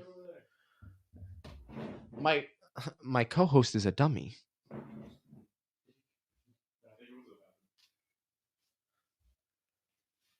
Our drinks are right here. Very nice. So while I have some time with you folks at home, I'd like to talk about a very interesting topic that has been eating away at my brain for the last little while, past couple of days. My co-producer is telling me to talk about her. No. I've been interested in the indoctrination of young people into radicalized groups, especially within politics. And it began with a great movie that I recommend everybody listen to and watch called Hotel Rwanda. It was about a hotel in Rwanda during the crisis in which the Hutu rebels had taken control of the military and had tried to attack some Tutsi, which are Rwandans. I'm just talking about indoctrination of young They're people. already here. What the heck? Yeah, they brought them in earlier. Wow, our intern's so good. Hotel Their job. Rwanda, just watch it. Doesn't even matter what I say. Hotel Rwanda is just a great movie. You should watch it. Alrighty, is this the first hot sauce? Yeah. May I see the bottle so I can explain what it is? No. So this is a habanero hot sauce from the brand Aztec's Revenge, Mexican-style hot sauce to commemorate the god of fire. Cheers. What is our topic today? Well, we're about to find out. Alrighty. Ding. Our producer will read the topic. Do you believe that presidential candidates should have to report their tax returns? So the question was, do we believe that presidential campaign, what was it? Presidential candidates have to publicize their tax information? Okay. Okay, that is a stellar question. Stellar. I'm so bad with hot sauce. This is going to be bad. I would actually, I would say yes on that matter, because in order to be a leader of the people, you shouldn't be someone who leads from on high. You should be someone who leads on the front. In order to do that, you need to be treated the same as every American. It was a big deal during the Trump administration to get his tax returns out. And when his tax return came out, I found out he was paying more than everybody else. Paying more than Sanders. He was paying more. No, dude. He was paying. He was paying more. Can you fact check that, please? Can you fact check Trump's tax returns, dude? I'm pretty sure he paid like $300 in taxes one year. So the way that works. Yeah, I didn't think so. I'm pretty sure they had leaks, but I didn't think that it was made. No, Rachel public. Maddow was on TV and she got all like, we have the returns, and then she read them. Oh yeah, we have the returns, and it became a whole thing where she went on look without up Rachel pre-reading. Maddow. Let's see what she's got to say. So when that $300 thing came up, that's actually a really good way to bring up how taxes work when you're with businesses. When you're with businesses, the United States government wants to keep your businesses afloat more than like other countries care to, because our big thing in America is our economy. So our economy relies on these businesses to flow. So when oh my goodness, this hot sauce is killing me. I can barely think. Drink some milk, Drew. No. Drink some milk, Drew. When the business loses money, loses revenue to an extent, it is then deducted from taxes, so that way these companies can still thrive. Is that inherently right? No. I would say no. Yeah, because you can just a perfect example of a loophole to what you just said Mhm. is especially in movie production, where your taxes are based off of your profits. Your profits are obviously based off of your expenses, and if you just so happen to get the top costume designer in your vertical integrated company at, Mhm. let's say, like Disney or something, and you pay $2 million in costume Mhm. budget, you might actually only be paying $50,000 in costumes, but the Right. rest of it is just salaries and exorbitant salaries. And most of it is trying to avoid taxes. They're trying to make it seem like, oh, our expenses are a lot higher. But in reality, they're just trying to find the tax loopholes. Right. Which, hey, listen, they're doing a great job. They're doing a great job at finding the loopholes. But those loopholes existing is very damaging to our economy because we can't set up solid infrastructure, Mhm. or we have to debate about how much money we can eke out of the rock of our Right. massive economy to provide infrastructure so Right. that our companies, especially small businesses, can thrive. This has to be some kind of case by case basis, because I agree with that not being able, like, we shouldn't have to, as taxpayers, be supporting these big businesses even if we don't buy there Right. with their losses. Say they lose from irresponsibility, say they lose from making bad choices. Mhm. Why is it on us to fix it? But on the flip side of that, what if it's a local business that won't be able to stay afloat? There has to be a closing of the loophole to where people will then go forward to say, So, just an FYI, um, our producer is looking at W-2 forms. He's in this. He has reached a nice. rabbit hole. We do not know where he is. Has it been 5 minutes since we've taken? It has been It 5 has been minutes. 5 minutes. We are going to move on to the next hot sauce. While he gets that ready, really quick, yes, I do believe that campaign, especially for presidential candidates, I think for the House and Senate as well, you should be releasing your tax info. Yes. I think the fact that we should be knowing who's paying into the system that they're Yes. representing is important. Yes, and I feel like it should affect eligibility and ineligibility of receiving a public office Yeah. if you're not pulling your fair share. Yeah, because it has As to a do. leader, yeah, we can't have someone who's manipulating the system to be in charge of the system. Yeah, it has to do with conflict of interest. Your Exactly. interest is to preserve your income by any means necessary, especially in tax form. Damn, that's a lot. And the put interest that of much the on mine. people is to make sure that we have things so that we can have a That about even. growing economy and growing wealth for our families and our communities. So this hot sauce, second hot sauce on the ladder, is nuclear waste Ugh. from Mike's Hot Sauce. This tastes like a cigar. This smells like a cigar. All right, cheers, friend. To cigars. To cigars. That's chunky. Oh, it tastes like a cigar. Oh, that's disgusting. Drink some milk. All right. Hey, listen. If you want it out of your system, you should drink some milk, Don't Josh. play my games. Jack, what's our next hot take? Next hot take. Do you believe that government using private enterprise companies such as Google and Facebook, using their information is violating the Fourth Amendment? Do we believe that the government using Google, Facebook, and other tech companies for their data, for our data, is a violation of the Fourth Amendment? Could you just read to me the Fourth Amendment? I should know this. It's unreasonable search and seizure. Yes.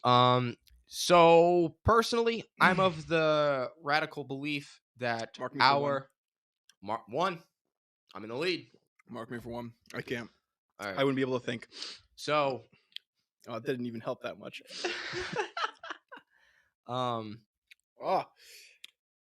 Damn it! You got me distracted with the hot sauce. What was it? Unreasonable search Google. and seizure. Is it okay? I believe that our private data is our private property just as much as your house is. If the police need a warrant to search your house, they should need a warrant to search your online profile with Google, Facebook, Twitter, with Duolingo, with WhatsApp. I don't care what it is. I am of the belief that you need a warrant. I believe it is unconstitutional. Now, I understand the argument against being unconstitutional. I agree with that. Right to privacy, Fourth Amendment, unreasonable search and seizure. But all of these big tech websites, such as Google, such as Facebook, Twitter, they all have terms of service agreements. They are private enterprises. They can do what they want with what goes on their platform.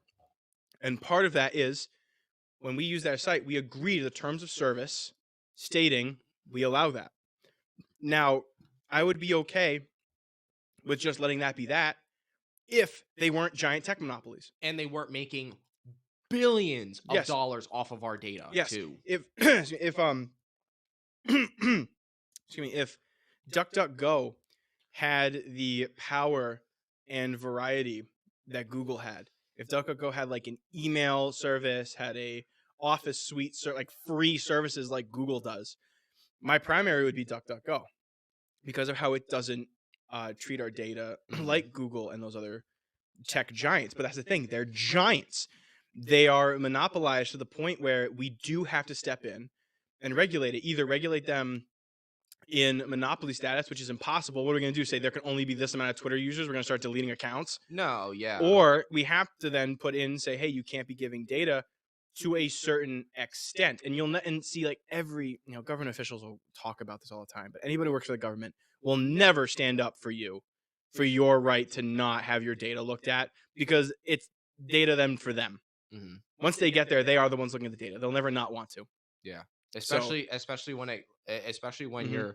you're in the House or you're in the Senate and you have these intelligence, like in the intelligence committees, where you're getting these reports about online data that is from these radical, Mhm. left and right wing Oh, yeah. paramilitary groups like Antifa or the Proud Boys, and Oh, yeah. there's all Well, this fear mongering in the media yeah. about it. Kind of like we were talking about last time with the FBI on social media Yeah. exacerbating issues, where you're going to have these people on there that are going to get people to say things that spark investigation. Mhm.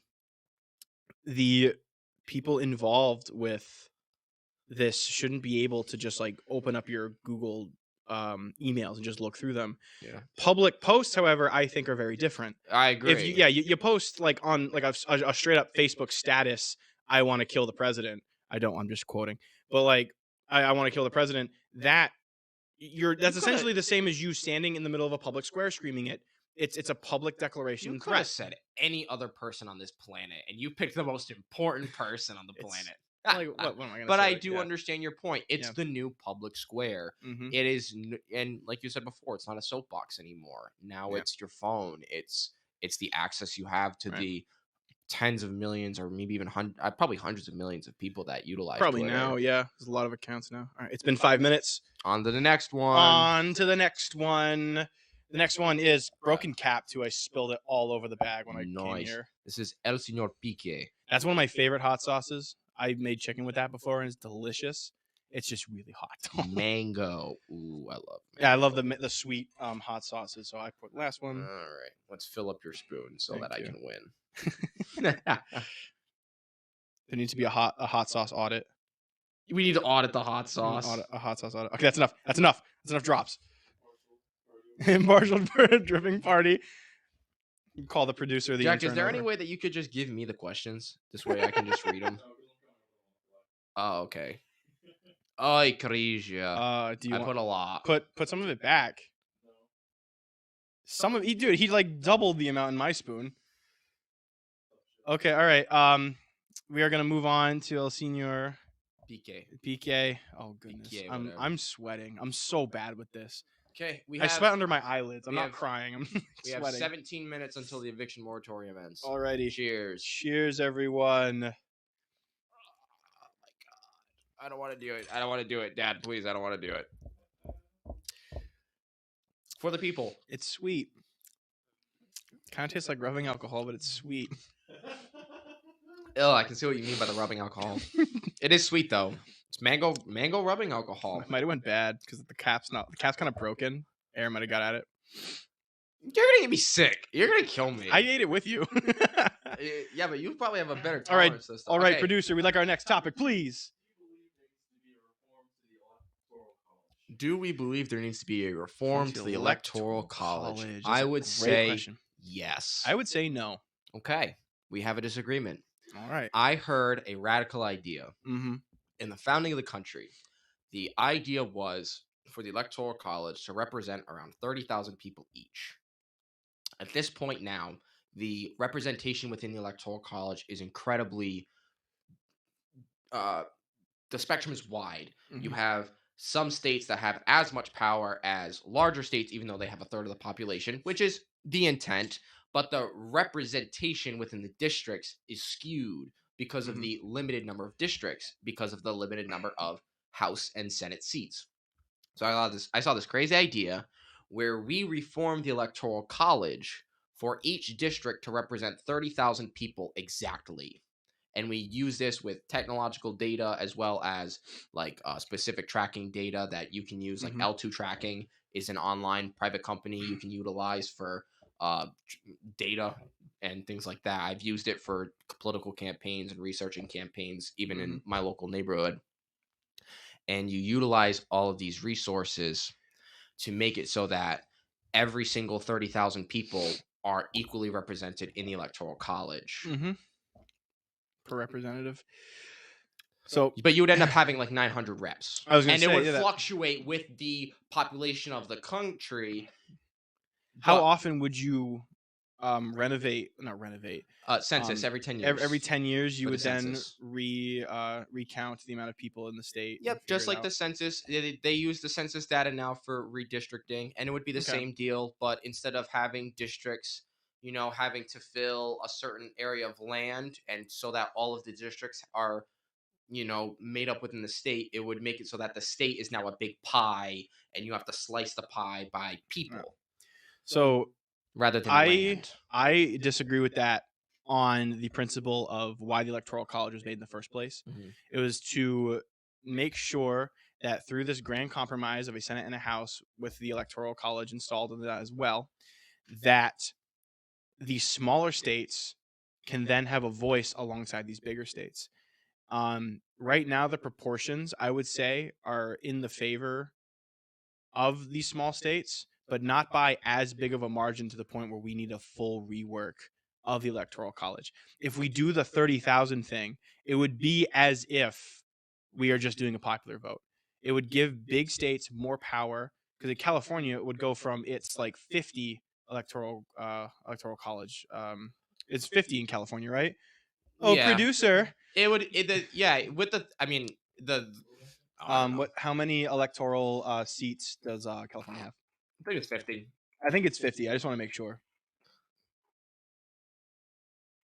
But the whole point of it is now, Yes. okay, so now this is another reform that has to be put in place. Mhm. The whole idea of state electoral votes needs to die. What do you mean state electoral votes? So the way it works right now is that California has the 50 electoral votes, 55. 55 electoral Even votes. bigger. I'm not sure if this is California's exact rule, but a lot of states have this where the electoral college votes are counted, and then whoever wins the state gets all the votes. So it's Mhm. not like Trump gets 10 districts, Biden gets 45, and then those are the electoral. No, all 55 go to Biden. That needs to end, in my opinion, because it turns districts that are purple or switching, or even a district like ours, that even in a liberal state, we have a large population of, centrist conservatives. Mhm. And so if you remove the state electoral the large sum being thrown at the winner of the state, you stop that and you start making it now more about the individual districts. So now the idea of bigger states or smaller states, there's no such thing. It's just districts, each one with 30,000 people in it. So Obviously this is radical, and this would right. take decades to It implement, it brings up and it probably will never be well, implemented. it brings up the issue of gerrymandering Oh of separating these districts and making it so that way it's easier for certain candidates to win certain states. Both parties have done it. It's something that I'm very disagreeing with because it's tampering with a free election. hmm Um, at a base level, we need to have like the winner take all system still. I'm okay with a compromise to kind of make either like seal up the gerrymandering loophole or make it so that way the counties are like similar, hmm but we can't just like I said earlier, we can't just straight do things by population because Yeah. then it's essentially just circumventing the electoral college. The whole purpose is so that way these smaller states then can have a say, because you have states with large populations and tight population densities, like in cities, are Mhm. always going to vote left. You have Well, states that not have always. they It depends on the population. I mean, if city you're in cities a always vote if you're cities vote like if you're in on the a whole. if you're in a southern metro like in Texas and you have like a large concentration of Catholic Mexicans that Mhm, have, probably legally or even illegally immigrated into the country, mhm. it's still like Catholicism has a lot of conservative mindsets behind it, It and does, it has a large following within the Republican Party as but well. a vast amount of those places that have high conservative, high Catholic values are rural areas. You There's ever been not to San Antonio? You should go not a one day. long time. It's a really great But place. they usually vote toward that way, just on the whole, typically. Yeah. Like, you have California will never flip red. Yeah, and or Massachusetts will mass, never flip yeah. red. This New England area is super tough to get red. Um, so you have these states that are, like, every year consistently voting for one party. The whole point of electoral college is to make it so that way these small states that constantly flip, that have populations that aren't decided just based on, like, because they live in California, they have to vote something, like, oh, I'm from Ohio, I have to vote this. It's for those states to be able to set the mandate. But then isn't it weird that like with all of the state's electoral college votes in place, you in some ways you're disenfranchising the people that are against the narrative of their state. Like, for example, us in 2016. Mhm. I voted for Trump in 2016, and I did. I'm joking with you. I I went know. against the narrative of my own state, and I don't think our district won Trump at all. But what about those districts in those safe states, like those safe Democrat states Mhm, that do go red, and what happens to their voice within their state, and that's where it gets weird, because then it's all about states. Now we're seeing concentrations of mhm, political influence within each state, and now states are conflicting with each other because of the political mhm, implications of each state house, and it feels very not like a cohesion but more of mhm. a fighting, and I think we have to go on to Yes, our and it next has topic, been 5 minutes since our last topic. We are going to move on to the grenade. to the The grenade. General's hot sauce, shock and awe, all natural. This is a really good one. This is actually one of my favorites. I got this from my aunt. She travels a lot. She picked up some Here, really why good don't hot you sauce. open that so I I don't will break open it it? up. We will be taking our next topic while I'm pouring this out from our producer. And on deck is the end. The end is the end.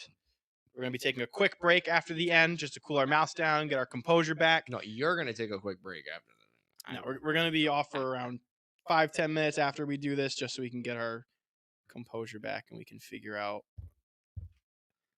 how we can stop the eye sweating. The eye sweating. It's a 'Cause very intricate way to say crying, Drew. I'm genuinely sweating under my eyes. Okay, that about equal. Okay. So- 8 minutes. Hold on, let me seal this up so I don't knock it over. Oh, that'd be terrible. I'm gonna seal it up. I never thought I'd be doing hot sauce tastings with my buddy on a camera. The things you end up doing when you're Mhm. 24. That's great. What a great year. Alrighty, everyone. Cheers. Cheers. And what is our next topic? All right, next topic is going to be about religious freedom, and do we think that the government has conflict with religion? Do we think the government has conflict with religion? Too much? I think the influence of the church has morphed itself from just being ideological into PACs and political Mhm. organizations. Now, churches can just funnel money into the PACs just like mega corporations can.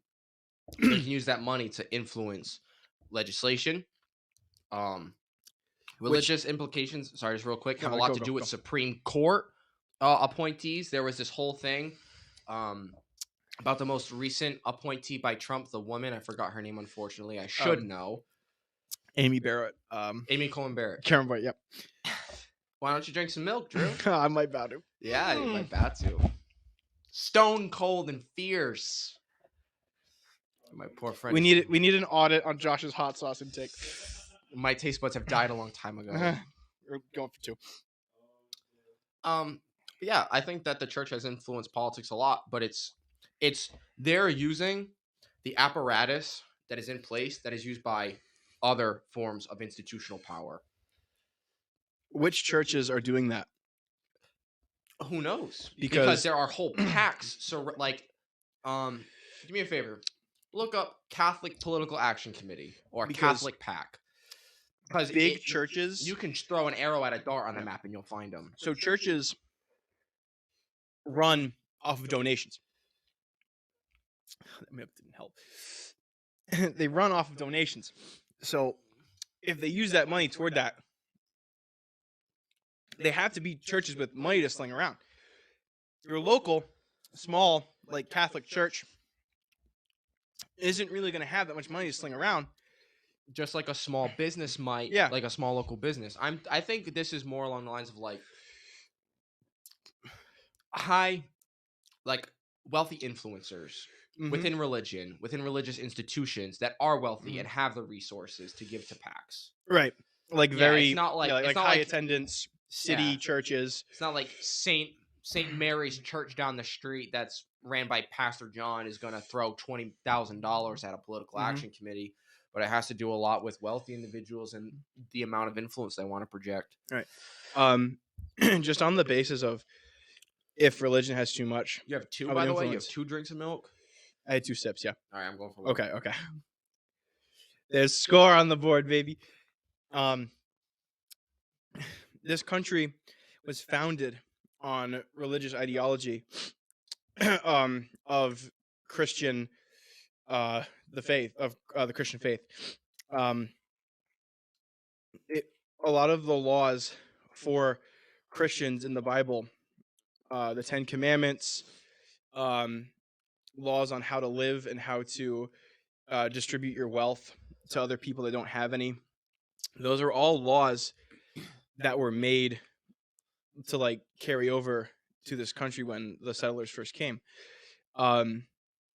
This isn't like and I get people all the time like, oh, so mixed fabrics. Like, I could do a whole intense Bible discussion, but the basis of our country's morality, especially the morality of Western civilization, branches from Christianity. That's the whole point. That's where it all came from. Well, and it a lot all started. And a lot of Hellenistic culture as well. Yes, but like a lot of it comes from like Christian, like the religion is. That's where a lot of our morality comes from. So to say like, oh, we should remove that from our society is to remove where we based our morality from, and it would only lead into mayhem. I don't want and according to the Christian religion, the enemy of God is the world. So the world is going to constantly try to change how it does things. It's always going to try to change to veer away from God's system of love and mercy and compassion. The whole point is that you have to stay strong against the world. The world's going to change. You're going to try to change things. That's a given. But these people that follow God for his, like when he put those laws down, we got to keep those as long as possible. Because as soon as we deviate from God, we're having issues. See, I could go way into it, but we are on our next hot sauce. It's the end. This is the end hot sauce. And it's nice because I know Drew's going to take a sip of milk. So that means I get. I am 100% getting a sip of milk here. From Pepper Palace. This is the end, the flatline hot sauce.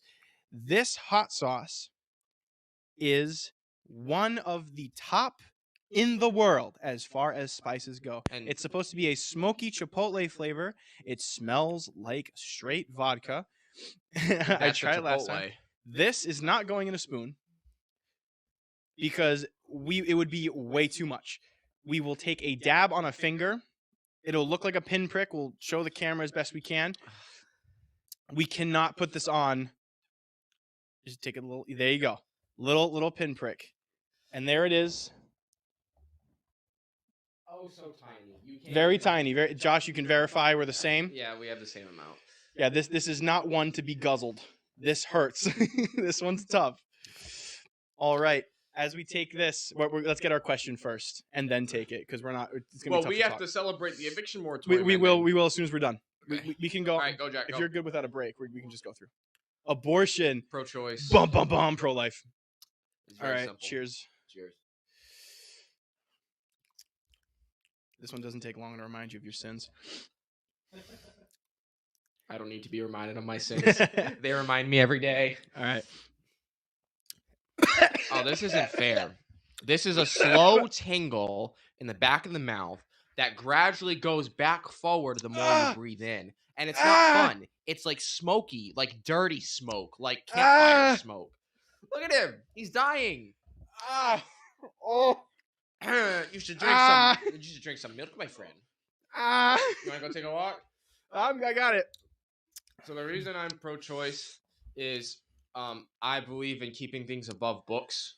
I think that statistics and data analysis is very important to ensuring that we know what the fuck is going on. I personally believe that if you have an abortion in your third trimester, I think you're pushing it. But that's my own personal opinion. If you've had an abortion in your third trimester, I'm not trying to call you out. I'm not trying to make you feel bad. But that's when I would start to get uncomfortable, especially as you start showing, you're 4 months in, it's starting to develop.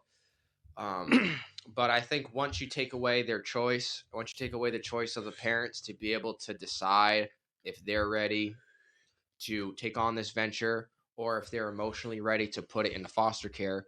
And you know what? I understand people that are pro-life, and I would say that if we have a pro-life system, we need massive funding toward families and orphanages, like really institutionalized funding, making sure this is all above book, all good, everyone's safe. But I think pro-choice is just a more logistically easier thing to handle, especially with trying to keep track of all of the crazy budget shit for trying to keep orphanages up. Plus, I don't think congressmen care about orphanages that much. So I agree with that. We have to put more funding into orphanages and the family. He's going in. We can't, I'm not pro-life in the sense of no abortions, that's it, and nothing else changes. The reason why people get abortions needs to be addressed, and also like socioeconomic reasons. Socioeconomics, as well as the sex culture in the United States. I can't form a coherent sentence. I have to take this milk. All right, he's got 3. I'm going 2. Cheers.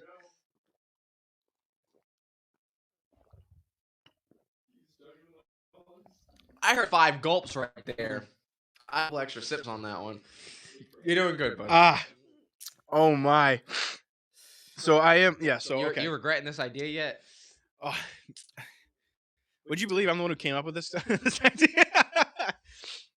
So being pro-life, there are other things that has to change. It's not just let's just make abortions illegal and that's that. There we go. Goodbye. Mm-hmm. There are other things that has to change. Families need to receive either help. Careful touching your eyes. Yes, making sure. I'm only going for the forehead because I'm sweating. Thank you. We got tissues on deck, baby. Oh my gosh. I'll borrow one. Tati, could you give me some more milk, please? I forfeit. I concede. Yes! Tati, could you please give me some more milk? I'm going to die. We'd like to thank our lovely co-producer, Tatiana, my wonderful girlfriend. Can I get another tissue? The other things do indeed have to change. There needs to be funding taken from other areas. Bring it over.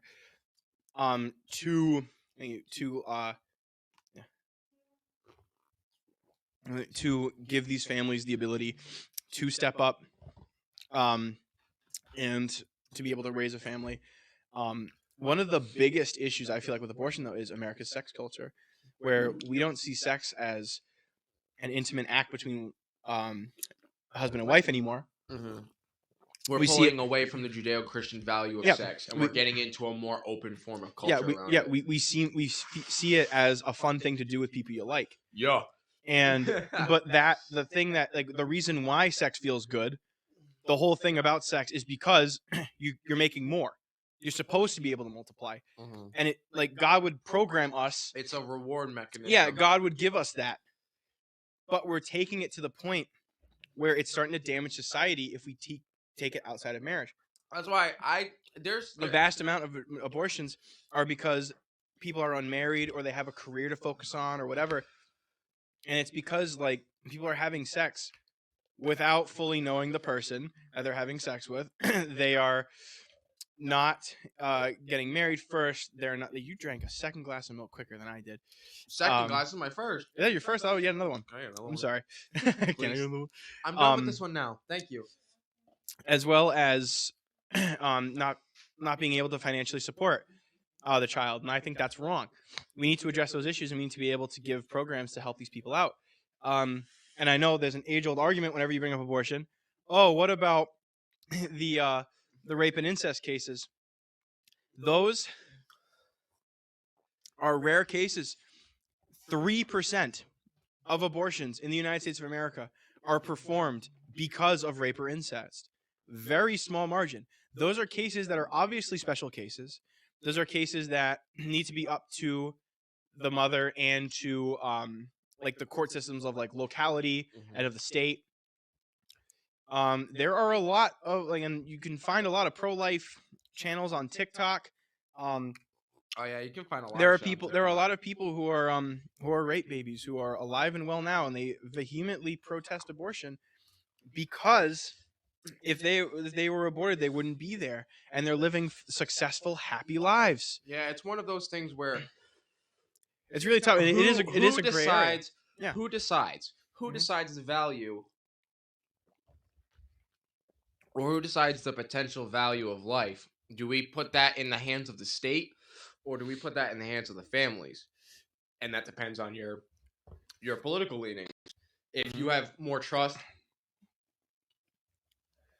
in the state to fulfill those needs and to fulfill those social needs, then go for it. But I feel that It's still there. Oh, yeah. Oh, in our yeah. mouth, dude. top of the mouth, Oh my goodness. tongue. Because it you don't think it's anything, and then it, whoop. Alrighty. I think that is a good time to That's- start a very short break. We will be back, We'll be back in between 5 to 10 minutes. and we will celebrate a very unfortunate day. This day, October 1st, and we'll tell you why right after August this 1st, short not break. October, buddy. August. Sorry, it's the Yeah, hot sauce. we can't think with the hot sauce. All right, enjoy this. We'll be break. back in 5 to 10 minutes. Political Zoo on Instagram. Feel free to join while we're away. We'll be right back.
Check. We're live. We're back. All right, excellent. Awesome. Welcome back to the Political Zoo, everyone. We're back from our short break. I'd like to welcome everybody to the month of August 1st at 12:13 p.m. Hey. We are, dude, I'm on a roll today. Is It's this hot AM sauce now. short out of our brain, man? We're gonna be incoherent for I the rest think of it this. did. Good thing we're out in a bit. we are mourning the loss of the eviction moratorium, which, for those of you that don't know, the federal eviction moratorium was the protection for renters from being evicted from their homes because of the COVID-19 lockdowns and not being able to afford rent. Mhm. Some states have gone further with their own eviction moratoriums and have extended them. However, Congress has declined to take up the matter. They have adjourned for recess, and I do not believe they will be in session on Monday. So we made Jello shots, or I should say we had Jello shots. We had some left over. This is for all the people that were helped from the eviction moratorium. To you guys, cheers.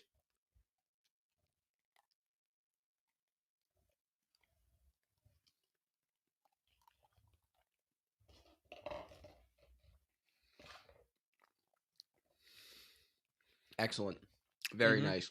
And the reason I care so much about this is because with something like COVID-19 and the still ongoing effects economically, sociologically, and politically of COVID-19, we are still in this transition period.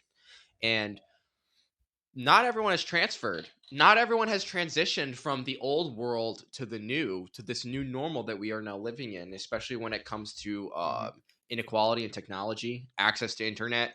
We saw with Zoom, with Google Classroom,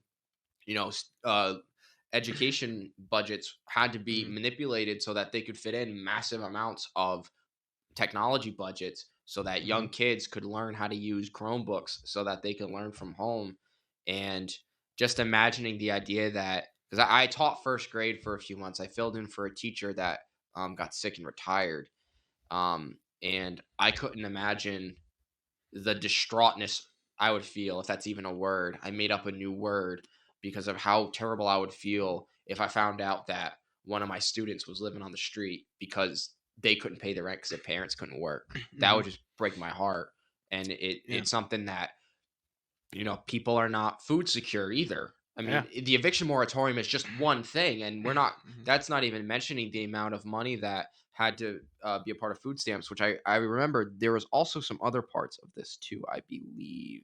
Wasn't there some states that reverted that decision to where you didn't have to pay rent during a certain amount of time? Yes, So some that, did. like, you have to, like, you owe the money back in rent. So what's going to end up happening is now that the moratorium is over, now landlords that have not collected can ask for full reimbursement from the renters. That should be by like the Like government. imagine paying a year's worth of rent Like in next month. Yeah, that's unrealistic. That's unbelievable. It's unbelievable. That should be reimbursed by the state and local governments. That should not be fair because we're all part of this together. Yeah, and that's something that's fair. I feel like that's something I'm cool. My tax dollars going to helping other people directly, making sure people are off the streets. Yeah, there are going to be some people that abuse it, but that's kind of the drawback to it. That's why we have the FBI. That's why the FBI. That's why we have other things like that. But we need not to radicalize people, but to help these people out. I definitely would say that needs to be reimbursed by our state and local government, as well as federal governments if they have to step in with their budgeting. Yeah, especially. You're hanging people out to dry right now, and that's not fair. So some of the resources that were in place, obviously one of them was the eviction moratorium.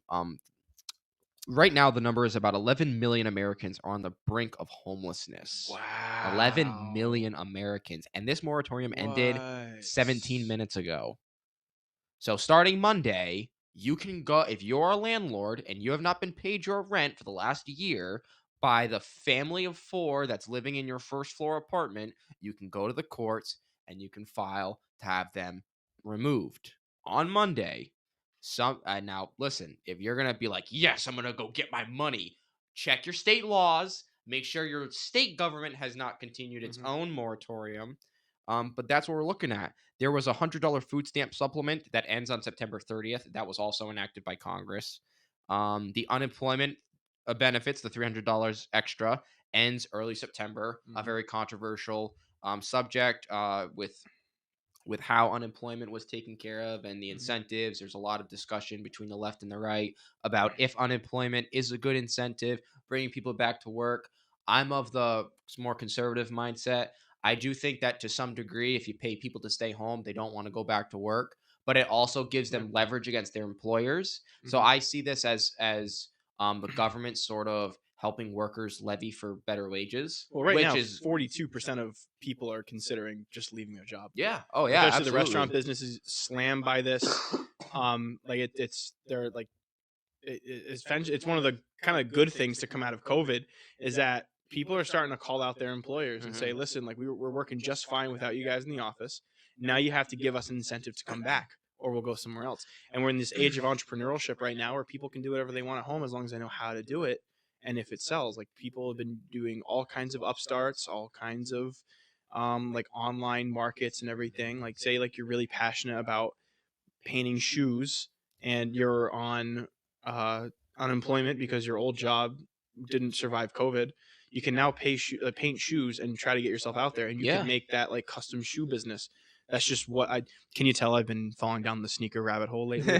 So it's Turn twice I into a mentioned it in an episode. sneakerhead over here. Oh, dude, I never thought I would be one, and I watched Oh, a couple videos, and I was like, wow, this is really cool. there's also a key protection that is being removed on October 1st.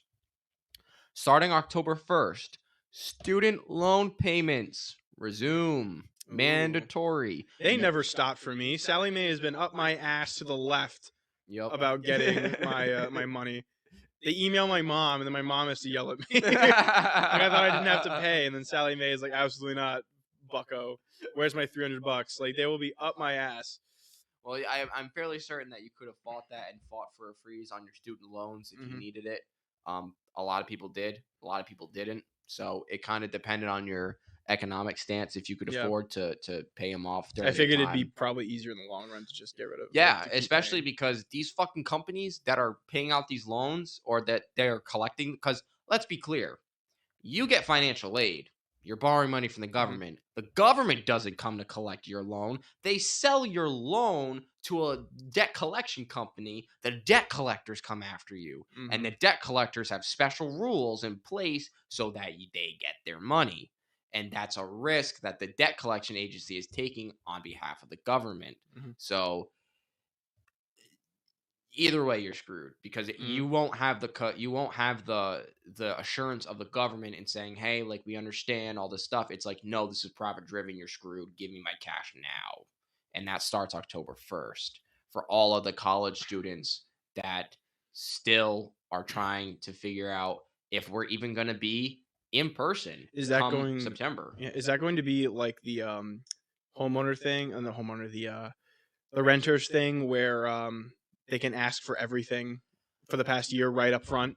I don't Like, yeah, see we why want not. like is it like hey been supposed to be paying $300 a month for the past 12 months, now you have to pay $3,600 There's a solid right now. chance. Yeah. Like that's can a lot of people afford that, especially today? I think it really I think it's a different game when it comes to money collection versus renter landlord conflict, because the landlord ultimately has the property and the idea is, listen, this renter can't pay, I want this renter out. I don't care about the Right. lost rent because I'm never going to get it out of them. They only have they have a 2004 Toyota Camry to their name and that's it, and this apartment. And the idea is just get somebody in that can pay. When it comes to debt collection, it's different because now you are on that, person where all they have is a 2004 Toyota Camry and you got to get every single penny out of them to pay off that debt. That's a debt you can't forgive, even though Biden can forgive all student loan debt if he wanted to. Should he do it? Well, that's a discussion we can have. I think that I think part of the infrastructure bill too, it relates to this, is free 2-year community college. Obviously, it's not free. Yeah. Taxes will be collected to pay for this. It's said that the taxes will be collected by an increase in the corporate tax rate. We'll believe it when I see it, and that's just that. See, and I would be okay with that, and that's actually the path I recommend for a lot of people. Is loyalty to four-year universities is really not great now, especially with how exorbitant college rates are and how they squeeze so much money out of you. And if you go in later and make, free community college, get all your gen eds and basics out of the way. Yeah, And that's actually, that's really reasonable when you think, that's what I say did. say you pay, 2 years at, like, I don't know, like, super prestigious, expensive university, and those 2 years of gen eds versus free community college gen eds, what's like the huge difference? It's Mhm. gen eds. It's just regular stuff, specialized things that you need a college education for. I completely agree with, yes, go and get your license or your degree in whatever you're trying to do, but yeah, like the 2 years community college directly being funded by corporate, like, new age trust busting, going back to Teddy Roosevelt, Mhm. I would be completely cool with that. That's definitely something that would really help people, especially the disenfranchised, because Mhm. education will get them out of those situations. Absolutely. Especially in rural communities Yes. that those families, they might not have the resources to be able to send Mhm. their kid all the way to Michigan State. Let's say you live in rural Michigan, you got to send your kid all the way down there with what Mhm. car? Mhm. You are the family car. Your car is the Yeah. family car. You can't all that logistics and all the debt that has to be taken out. Mhm. And I think that's part of the reason why I feel it's very hard to tackle the healthcare issue as a government, because the incentives for doctors to make a lot of money is because they take in a lot of debt. And that's what encourages them to specialize. Like if you're a family care doctor, you're not making nearly as much money if you specialized in like a specific medicine or a specific trade within the medical industry to where now you're a specialist. Yeah. But that's becoming that specialist, it takes on a massive amount of debt. And now it's tough for us to have a conversation about trying to transition the private industry of Mhm. healthcare into the public sector, because there are just so many layers of debt that have to be paid off and systematic changes that need to be done, so that way when doctors graduate school they're not loaded with debt and they have Mhm. the ability to go into whatever practice they feel passionate about and they feel Yeah. can make the most That impact. actually kind of goes hand in hand with what we were talking about earlier with making sure we can limit profits and get Mhm. limit how much it costs medically, because yeah, they go into a lot of debt, but doctors also make a lot of money depending on No, yeah, specialty, excuse me. absolutely.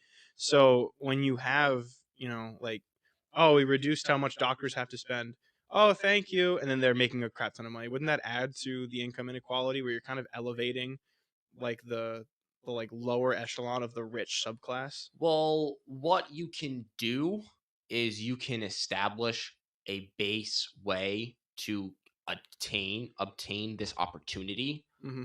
Equal access to opportunity can be very important, especially in the medical field.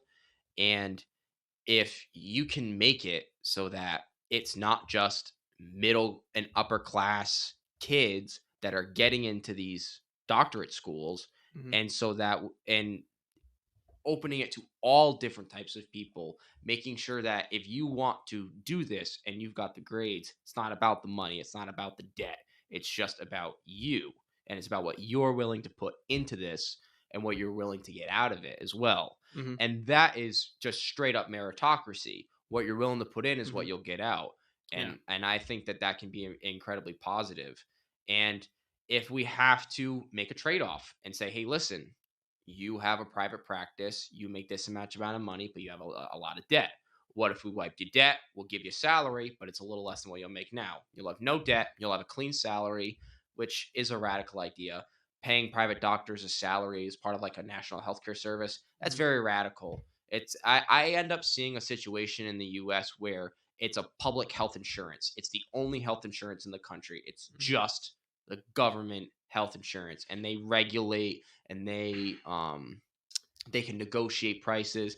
But I see a very odd future where we have a national healthcare system in I was gonna say America. that's kind of, I don't know if I like that. Um, Well, I'm saying that's like the yeah, most radical form I can yeah, see us going because is a yeah, because national I like insurance. the idea that, like, if you make more money, you should be able to buy better insurance on just the pretense of capitalism. Like, fundamentally, like, the whole point of capitalism is, like, if you put more into society, you get more money out.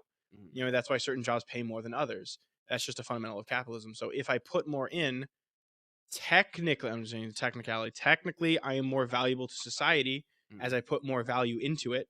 Therefore, I should be entitled to a higher tier of care if I should choose to accept that. Mhm. Now, like, that's not me saying that, like, poor people are worthless and we should kill them. That's Obviously, not what I'm yeah, saying. Obviously, let's not put words in radical. my mouth. But I am saying, like, fundamentally, like, I feel like that should still be an established thing, as like, someone who has no drive to put in a lot from society, who mostly leeches from society, Mhm. shouldn't have, like, as extensive a care option as someone who's like a doctor, like a heart surgeon who saves lives every day for a living. Well, it's You know what I mean? interesting. It's well because you get into the point where okay, you have two people on the surgical table. You Hmm. got the heart surgeon and you've got that broke dude that leeches off of society, Hmm. and now you have two lives on a table. And should there be a pick of who lives and who dies Hmm. based on income?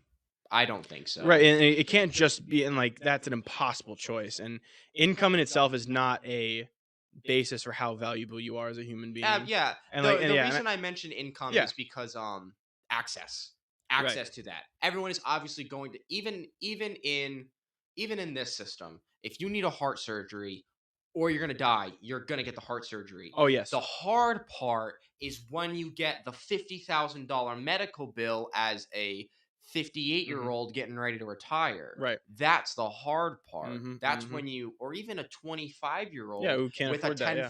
$10,000 medical debt because you got into a crazy accident and you're in between jobs, you don't have insurance because Yeah. and that's another thing, like we tie our health insurance to our businesses. How much of a burden is that on our small businesses? Hmm. All the logistics that a private business owner has to look into to be able to find a quality health insurance company or pay the massive high premiums to hire a firm to find the right healthcare system for them. Either way, small businesses lose in the end. And those are the kind of people I want to empower as well. Like, those are super valuable to society. They help out all local economies. They're Mhm. great to go against these corporations. Like, I love the small business. I always try to, like, shop local before I go on to Amazon or eBay Yeah. or anywhere online. I always try to say, "Oh, is it that far of a drive? Can I make it there? Well, Who owns the you place?" know what's an interesting development is the rise of ghost kitchens. Ghost kitchens. Oh, you don't know. Is it like So, spooky? very spooky. Very scary. So a ghost kitchen is think of a restaurant. Think like Hmm. Chili's. I love Chili's. Great Hi, restaurant. welcome to Not Chili's. Rest in sponsored. peace. Not sponsored, but great margaritas. Yes, very good Excellent margaritas. margaritas. We should get those for next episode. So let's say in Chili's, in the Hmm. Chili's kitchen, there's some extra space, and the Chili's franchise owner says, "Man, I could make money off of that." So they rent out that kitchen space to entrepreneurs. They use that kitchen space for a DoorDash food company. Like they make a company on DoorDash where you can pick up food, you go to the Oh, like, Chili's. it's just wings. Yeah, exactly. Just like it's Just Wings, Oh, literally okay. out of the So Chili's. so that's how that works. That's how that Because works. I've eaten from It's Just Wings Because before. there was a documentary by Vice, and man, do I tell you, you can find some gems on Vice. Dude, Vice is such a mixed bag. It is. Because they make so many cool documentaries, and then they make, like, documentaries on how, like, air conditioning is sexist. Like, Yeah, okay, listen, that's a great yeah, like like, when they it's get into race and sex because it's such a controversial, well not controversial, but I mean it is. Mm. Talking about these It's things, it's controversial, still I would say. controversial. And so it can be really put off when you're saying things as factual as I don't have a specific example, but when it's a conversation still and you're stating it as fact, it seems very disingenuous. Mhm. You know what I mean? But but anyways, so back to Vice, they had a documentary about this Chinese restaurant called Wok Wok in New York City. They had 7 different ghost kitchens running out of their kitchen, and That's a sick it name was for a one restaurant, guy. though. It is sick. Walk Walk, that's awesome. That's so smart. And it was all one guy. It was Mhm. one guy that made different accounts and he makes different menus. And the Vice guy asked him, like, do you plan on opening more ghost kitchens in here? And he's like, yeah, probably. And of course, he had a very thick Asian accent. I'm not sure which country he was from, unfortunately. But he was just like, yeah, of course I am. I have to change the menu. I have to check things. I don't want things to be repetitive, but I want Mhm. people to come in and test local cuisine. And he's experimenting that through DoorDash and having like Mhm. 5 different restaurants from one establishment. That is a very interesting way that these massive tech companies are getting involved in local businesses and Right. literally platforming local Yes, businesses. because now that kind of puts DoorDash on this really unstable pedestal to where DoorDash is going to become essentially like a food giant, not fast food giant, food Like giant. a Google. Yeah, it would put them at Google status, but with food, because then if you like, say like, oh, we're gonna tax the shit out of DoorDash and we're gonna bring them down, like whatever, you then destroy all these other local businesses because it's entwined. Kind of like with Amazon, where Amazon funds, not funds, they Amazon delivers to a lot of local businesses. We talked about that last time a little bit. That Amazon is someone that helps small businesses sometimes. Like small businesses will get shipments from Amazon. You can get subscription features from them Mhm. for like restaurants and local places. But some local places are really tied to Amazon and they can't afford to get the ingredients that they get from local areas or from whoever else would sell them. They're at the grace of Amazon, Yeah, the grace essentially. of Amazon. So like it's kind of the same thing with DoorDash, where DoorDash, if they, being a corporation, the first thing they're going to do is essentially make it a hostage situation. They're going to say, all right, fine, you can tax us into oblivion, but you're going to be killing these people too. And it's going to that's going to be the big conservative talking point is we can't do this to DoorDash because it's going to destroy these local That's businesses. why I think a very big thing that should be talked about is the taxing of financial transactions because of data. Hmm. Um, if you're a company, let's say you're DoorDash and I am advertising company number one. Hi, advertising company number one. I'm DoorDash. Hi, DoorDash. I'm advertising company number one. Nice to meet you. Nice to meet you. I have a deal. You give me data, and I'll give you $50,000. Oh, sick. 1+1 = 2. All right, take Send the deal. it. You give me the data, I give you $50,000. Awesome. Did that exchange have anything to do with local restaurants? No. No, not one bit. But that is a key factor in how DoorDash makes money. They sell your eating and food consumption data to advertisers. Mhm. Those advertisers figure out ways to get you to eat more at Taco Bell, maybe Burger King, maybe a local ghost kitchen. But that entire process had nothing to do with a local kitchen, and that's how you hit them. You hit them at the data. Nothing to do with the businesses. Nothing to do with the platform. It's all about the individual personal data. You tax that transaction at a higher rate, and it's a financial transaction. What if that data purchase helps those local businesses? Like, what if like purchasing that, like, say you go on DoorDash and you're like, I want a local place tonight, and you look at because that is, I believe that is a category, local place, Yeah, it is. and so your data, being sold to advertising company number one, that data would then go into that list of businesses where it's like, hey, come try this, and then that it's kind of like bounces back and forth where it's like But more money for now them, more money for that them. local. The rising tide boosts all ships. So let's think You of know? It's Just Wings. It's Just Wings would have to go to advertise. They'd have to come to me, advertising Mhm. company number one, Right. and say, we'd like you to host our advertisements. And I would say to them, give me that fat stack of cash that you can't afford. And they go, or they take out a business loan. Mhm. And they take out a business loan to get advertising. It's similar to radio and newspaper and Right. television, but it's a different platform. Instead of being on a television screen or on a newspaper, it's on your phone. You still have to pay in. It's not like these local businesses get in the advertising game for free just because they're on DoorDash. They still have to pay that fee for the advertising company to expand them. That's why Burger King's. I don't know why I just targeted Burger King so specifically, but they use Burger King tries to be innovative with its marketing and with Mhm. its advertising. It does a really good job on its app with its coupons to get people to come in. It cycles Yep. things. It advertises. Their And advertising is how really do weird. It's you very think 70s they looking. know what people want? Mhm. They have the data. Right. They know exactly. They know it's so intimate, Mhm. the relationship between a tech company and the individual, because everything we do on Google knows. Oh They yeah, have a Google knows. profile of Mhm. each individual, Oh, yeah. and it's probably not named, it's probably numbered, Mhm. but it has your information in there. Google Maps at the end of every month tells me where I've been. which is And creepy. see, I was gonna say I don't know a single person who's like, "Oh wow, thanks Google for reminding me where we went this month." Like that to me, it's like Google.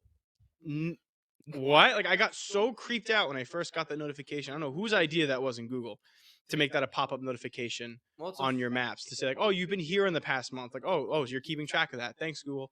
Like good to know kind of a thing. So I think stuff like that is a form of sanitized propaganda because mhm, you're establishing a norm. The norm is I know how much you've traveled, I know where mhm. you went, I know who was around you. Might not know what you talk about or what you do, but I know where you went. You went to a ball game like a baseball park. Well, a damn bet you're a baseball fan. Yeah, and then they're gonna advertise baseball hats to me, baseball memorabilia, all that stuff. Yep. And Um, especially mhm, especially when it's like I love this topic so much. I love the idea of data tracking mhm. and the sale of data because data is this new like NFT. Like think of Essentially, data yeah. as like an NFT. Like you're buying my portfolio for $50,000 as part of a package deal of select Yo, people. could we like condense our profiles into NFTs and then sell that to make money for ourselves instead of for See, Google? That'd be cool. that would be Like so that, cool. that's the $1 million idea. Someone make like an algorithm or a website that will harness all of your data, put it into an NFT, and then lock it to like a specific wallet code, kind of like Bitcoin, and then you can sell your data to advertisers. That is a very laissez-faire capitalist way of solving the data privacy issue. Like Just imagine NFT your own like data. like You there's a could law passed that only you can sell your own data that would and be you meta. can choose to sell it and you would be making money on letting advertisers be able to see you. So I have a That'd be a good way of income inequality and like UBI and all that stuff. So what do you think Because there are about people that wouldn't care and they'd make like $75,000 a year just selling data. So I wanted to ask That's you how this much they pay the question. other companies. So So what if the government, let's say, all of this stuff is trackable. mhm. We can figure out which profiles were sold to which advertising companies for how much money. What if there was a way to establish it so that when Google or DoorDash or whatever sold your data, your account, let's say with them, got like, let's say you got money, like you were Mhm. paid for your data, or maybe Mhm. it's not exact. Maybe it's like, hey, if you let us, how, like Apple will ask you, like, oh, do you want us to collect and sell your data? Yeah. And if you click yes, then you can have like a reimbursement fee. Like they'll owe you like $200 a month or Mhm. whatever as part of a program. But like either way, I think paying people for their data is just so positive. I think it totally changes the game of technology from the idea of monopolistic corporations getting all of the gain to now the people are a part of the massive gain of the digital age and the massive transformation in data analysis and data logistics. I can definitely see that. That's like I think we just like accidentally discovered the way to please everybody kind of a thing where because you can have you can make that and that can go into taxing those corporations to where the money being sold can come out of tax credits for them. Mhm. So that way they keep a lot of money while paying taxes inadvertently by letting these advertising companies pay us directly. So it's Mm. a little more complicated and digital way of essentially taking money from these corporations and giving it directly back to the consumer. Which is which Dude, is what I I don't. Yeah, want. it's like that sounds like a really good Like compromise for everybody because when big business and everything gets to still run, so the conservatives are happy. We're getting income inequality getting shuffled back to you, which would make the liberals happy. People who are unemployed in today's day and age, what do? They sit on their phones all day. They generate data, Yeah, and that would be if a they huge boost to a lot of oh yeah, people's income. influencers would become billionaires. They're already like wealthy.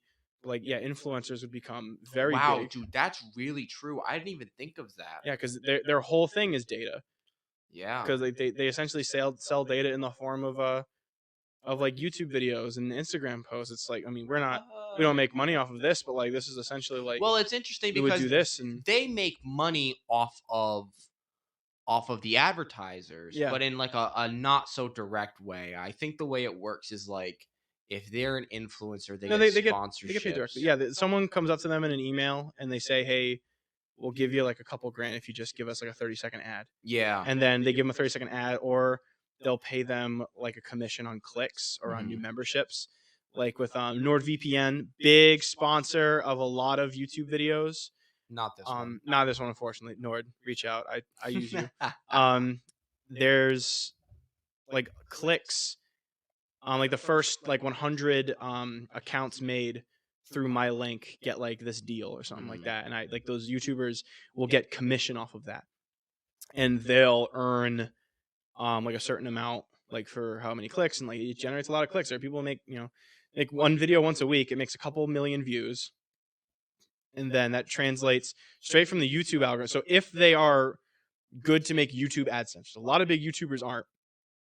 But like, say you're one of those, You're one of the partners. you're one of those partners that YouTube really likes for some reason, like Lele Pons. You know what I Yeah. mean?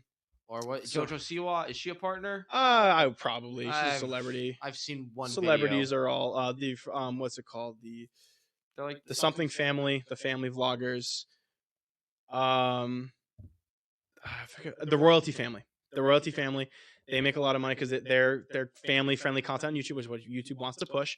They make a lot of money on YouTube AdSense because it's you can download Social Blade, and you can see what these people's possible income is for these videos, and they get. What is Social Blade? So Social Blade is an extension you can download to the Chrome browser, Opera GX, like any other browser you might use, and it's also a website you can go on just to freely track if you don't want it, because you can put it in your sidebar. So when you're on YouTube, you can see Social Blade, or if you just want to go to Social Blade to look up, it's where you can look up accounts on all kinds of social media, and you can see all their stats, like growth, how many people have subscribed or followed in the past, month or so, approximately how much they make per month, if they're on the increase, if they're on the decline, how many likes they get a Gives day. you a lot of logistics. Yeah, how many about subscribers are getting a month, what's their percentage. Yeah, it gives you just a ton of logistics. It's huge if you're someone really big into social media influencing. It's big if you're into like cataloging, that kind of thing, or doing accounting for someone who does something like that. Social Blade is an invaluable resource, completely free. You just go on. I think you got to make an account, and then you can look up, what does Cody Co make in a month approximately, or what does What does the political zoo at Voice of the People USA Radio make? Yeah. What a wild guess. Yeah, I wild don't guess. know. Okay. Hey, help blow us up. Follow us on Instagram, Political Yeah. Zoo on Instagram. But yeah, like it's really big. So these people are already making a ton of money through that. Right. And then if they make a money just on revolving data, like that would be a huge boom. And like that's another entrepreneurial pursuit. Yeah. The age of entrepreneurship is huge right now. It's going to be a massive bump for all these online people and everything. So Especially if we lay out protections for average consumers and average oh yeah, workers. that's the thing though. Like Because that. Yeah. then once you do that, Mhm. it's all like once you set up the protections, it's the meritocracy we want. Yes. Once the protections are in place, Yes. then we can say, listen, you're not hyper succeeding like a lot of other people. Mhm. It becomes less about the circumstance and more about the effort. Right. And that's what it should be. When Yes. it becomes about the circumstance, when you can't become a doctor because you live in this certain area, or because you have a certain idealism, or because you have a certain anything, Mhm. that when you anything besides your will to try, Mhm. when anything gets in the way of that, I feel it's incredibly negative. And I feel like it disenfranchises people from what they can really, really want to do. Right. Especially if it's something that has a very steep entry point like higher education, Mhm. especially in like educators, Mhm. doctors, lawyers, police, things like that. These are very critical jobs that we need in Oh, our yeah. in our economy, and having those protections in place, it just allows people to thrive, just giving people a baseline. Oh, And yeah, 100%. especially if the influencer boom or the entrepreneurial boom continues, and we see more and more people growing their wealth, more people becoming millionaires, more people that are able to garnish a large amount of wealth. Do you see a crash in the entrepreneurial age here? Or do you think it's just going to keep going? It's just more of a shift. Less crash, more correction. I think Okay. there's a lot of hype for good reason. Mhm. And I think that Gavrilo Princip happens, that blows it all up, kills Archduke Franz Ferdinand, starts World War One. Once that happens, I think we might end up in a correction. Now, I'm not an economic analyst, and you should not take my advice. But we saw the COVID crash, Mhm. and we saw a rebound so quickly. A lot of support from the feds, a lot Mhm. of support from quantitative easing into the stock market to ensure that it stood afloat rather than continuing to crash down like it did in 2008.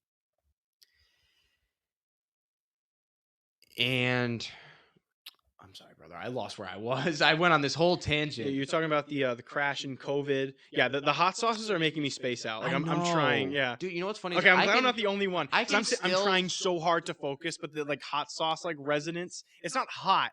It's just like I can still taste the end yeah. in the back. It's yeah. It's Okay. bad. All right. Even I had like 4 glasses of milk. We should too. yeah. We should do this toward the end of the show instead of the halfway point because I'm also it's taking a lot of willpower for me to focus. But yeah, no, you were talking about the economic crash of COVID and how it came back thanks to the feds, and we're going to use that to talk about. Do you think there was going to be an end to this entrepreneurial boom? You said it would be more of a Yeah, course correction. I think it'll be more of a correction. I think Mhm. we'll see like the companies that are really hosting a lot of these entrepreneurial success stories. Yeah. I think that their value is probably correct right now just Right. because of the hype. But once the hype goes away and maybe things kind of slow down, we're Mhm. not all out of the house now. We're like kind of easing back into a new normal. Mhm. You might see things start to slow down, especially the economy. Yeah. And just because the economy is slowing down, it doesn't mean everything is going to Well, end. if we go back into like a lockdown that Oh we were in, yeah, if we go yeah, back, entrepreneurship is going to skyrocket because then everyone's back out of their jobs. We're back to square one, except we had a learning trial run last year. yeah. But So this year, people are going to go back and home and go, okay, well now I'm just going to, like I said earlier, now I'm Yeah. going to go into my my sneaker paint business. I think any more lockdowns, I think, are a complete disaster. Yeah, Because and it's listen, we're seeing a yeah. rise in cases, but we're not seeing a spike in deaths. Yes, and we were talking about this before we went on air. 75% of people who were infected by COVID in the state of Massachusetts, in this recent new spike, were all fully vaccinated. Mm-hmm. So either you take that as this vaccination doesn't work, therefore we should just go back to normal, or this vaccination doesn't work against the Delta variant, therefore we should go back in a lockdown. That's kind of those are the two ways you take it. And I feel like after this year of mask mandates, of not being able to go places, and then getting that taste of back to regular society again, I feel like we're not going to get people that are going to want to go for the COVID Delta answer and go for the like, no, this is bull crap. We're going to go back to regular. It's not COVID. It's the flu. It's the cold. Like I Right. feel like that's where it's going to go from I here. wanted to see something. Not Jack, saying that's a bad thing. I'm just saying that's Right. probably what's gonna transpire. Jack, can you do me a favor? Can you look up the number of deaths of vaccinated people from COVID-19?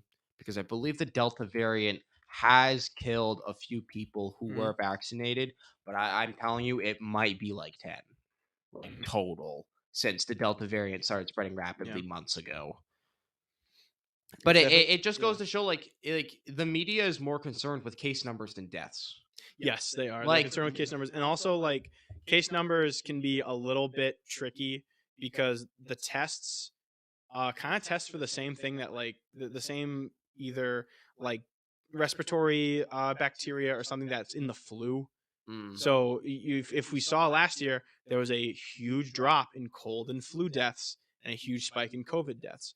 Now, like the vaccination thing, you can take that one of two ways. You can take that. So, Oh boy. it Looks like percentage of fully vaccinated people who have died with COVID-19. It's 0% here. Yes, and the highest is 0.01. Okay, in so the Arkansas, highest percentage of COVID-19 deaths for fully vaccinated individuals was 0% across the board, except for Arkansas at 0.01%. So I think that first of all, if we go into lockdowns, I'm not gonna the source follow is them. KFF, by the way. KFF.org is where we're Listen, getting the source. I'm fully vaccinated. I'm fully Mhm. immunized. I got Mhm. the Johnson & Johnson vaccine before all the blood crap happened. I still trust the vaccine. Mhm. I trust the Pfizer, the Moderna. I trust these vaccines because I've been out of the house for months without a mask. Mhm. I went to New Hampshire into a packed Walmart without a mask on because wasn't mandated. I Yep. didn't get COVID. I've been to New Hampshire like 4 or 5 different times, never Mhm. caught COVID, never wore a mask. Yeah. Not And mandated even where I have my day even job either. even if you're vaccinated and you get COVID, Mhm. right? First of all, stay home. That's the first thing. People Mhm. are dumb and they're like, "Oh yeah, I'll just go out. I'm scared. I'm gonna go party." No, don't go party. Stay home.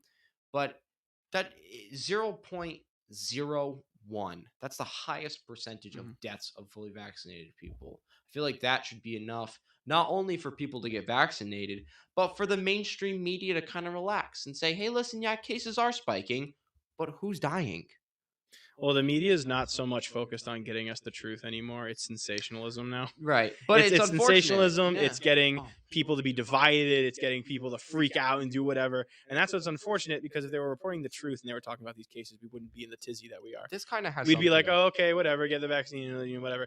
Like, I'm not vaccinated yet. I'm probably gonna get it later this year. I just want to see what these side effects are and the aftermath before I fully commit to this. Would you like to know the side effects of the Johnson & Johnson vaccine? Well, I know you feel shitty. Dude. Oh. Yeah, I know you feel shitty. No, But like, I I went. just I want to see a decent amount of time Mhm. of people after this vaccine before I decide to take it myself. I'm not opposed to it. I'm not an anti-vaxxer. I'm not Yeah. someone who's like, no, don't vax my kids. Of course, like you're gonna get their polio shots and everything. Polio. It's just I don't know. Like it just doesn't sit well with me, and I'm just exercising some caution, Right. not out there mindlessly saying absolutely not. But I want to look into it myself. I want to see what's happening with people who have had this shot, and I want to see is this going to affect me negatively in the long run? Can I tell you a fun fact?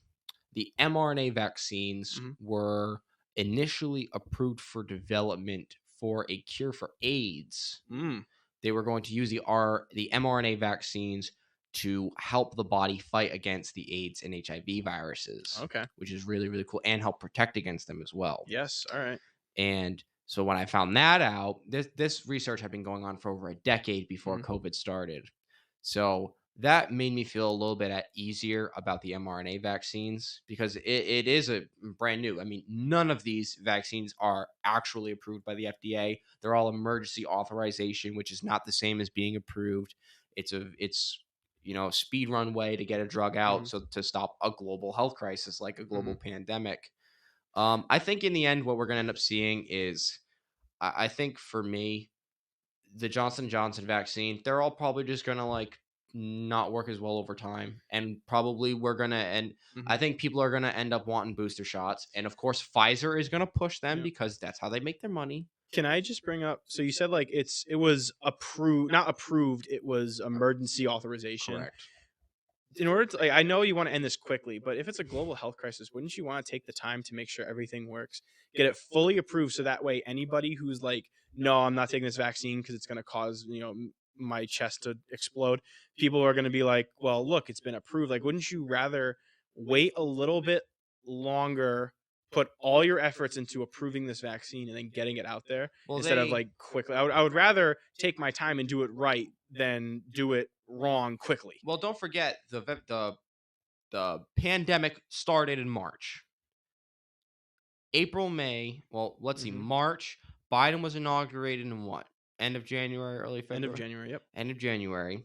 So you have maybe a 7th month time span, 8 months for these vaccines to be in clinical trials. Hmm. That's why we really didn't see any vaccines get emergency authorization until Biden got into office over almost a year later. And I think Okay. that that's what that 7th month time span was. It was a Hmm. lot of the clinical trials, and I was one of the clinical trial members for Oh, J and okay. J. Cool. Not really. I Yeah. mean, I wish it was that Yeah. cool, but I just got a needle in my arm. Um, We have less than 3 minutes left to go in the show. Do you have any closing remarks? Anything you'd like to say before we go off the air tonight? Anything um, you'd like to go over? I'd like to Tell thank the audiences. I'd like to thank Voice of the People, All right. USA Radio. I'd like to thank you guys for hosting us. I'd like to thank Definitely. everybody Thank you, over. Dan. Thank you, Sage. Eli. Thank you, Yep. Ace. Thank you, everybody that's helping us out with this process. We love doing this. Thanks for having us come around.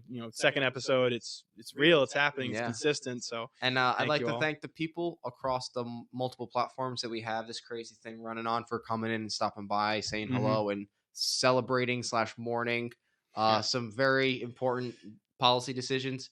That's right. I'm just so thankful to be here and do something that I like to do. I like Exactly. talking about politics and economics and political strategies. I love it. It's yeah. like movies for me. Oh, exactly. 100%. I like to be able to get on camera and be able to talk and speak my mind, be able to meet either like-minded or opposite-minded individuals.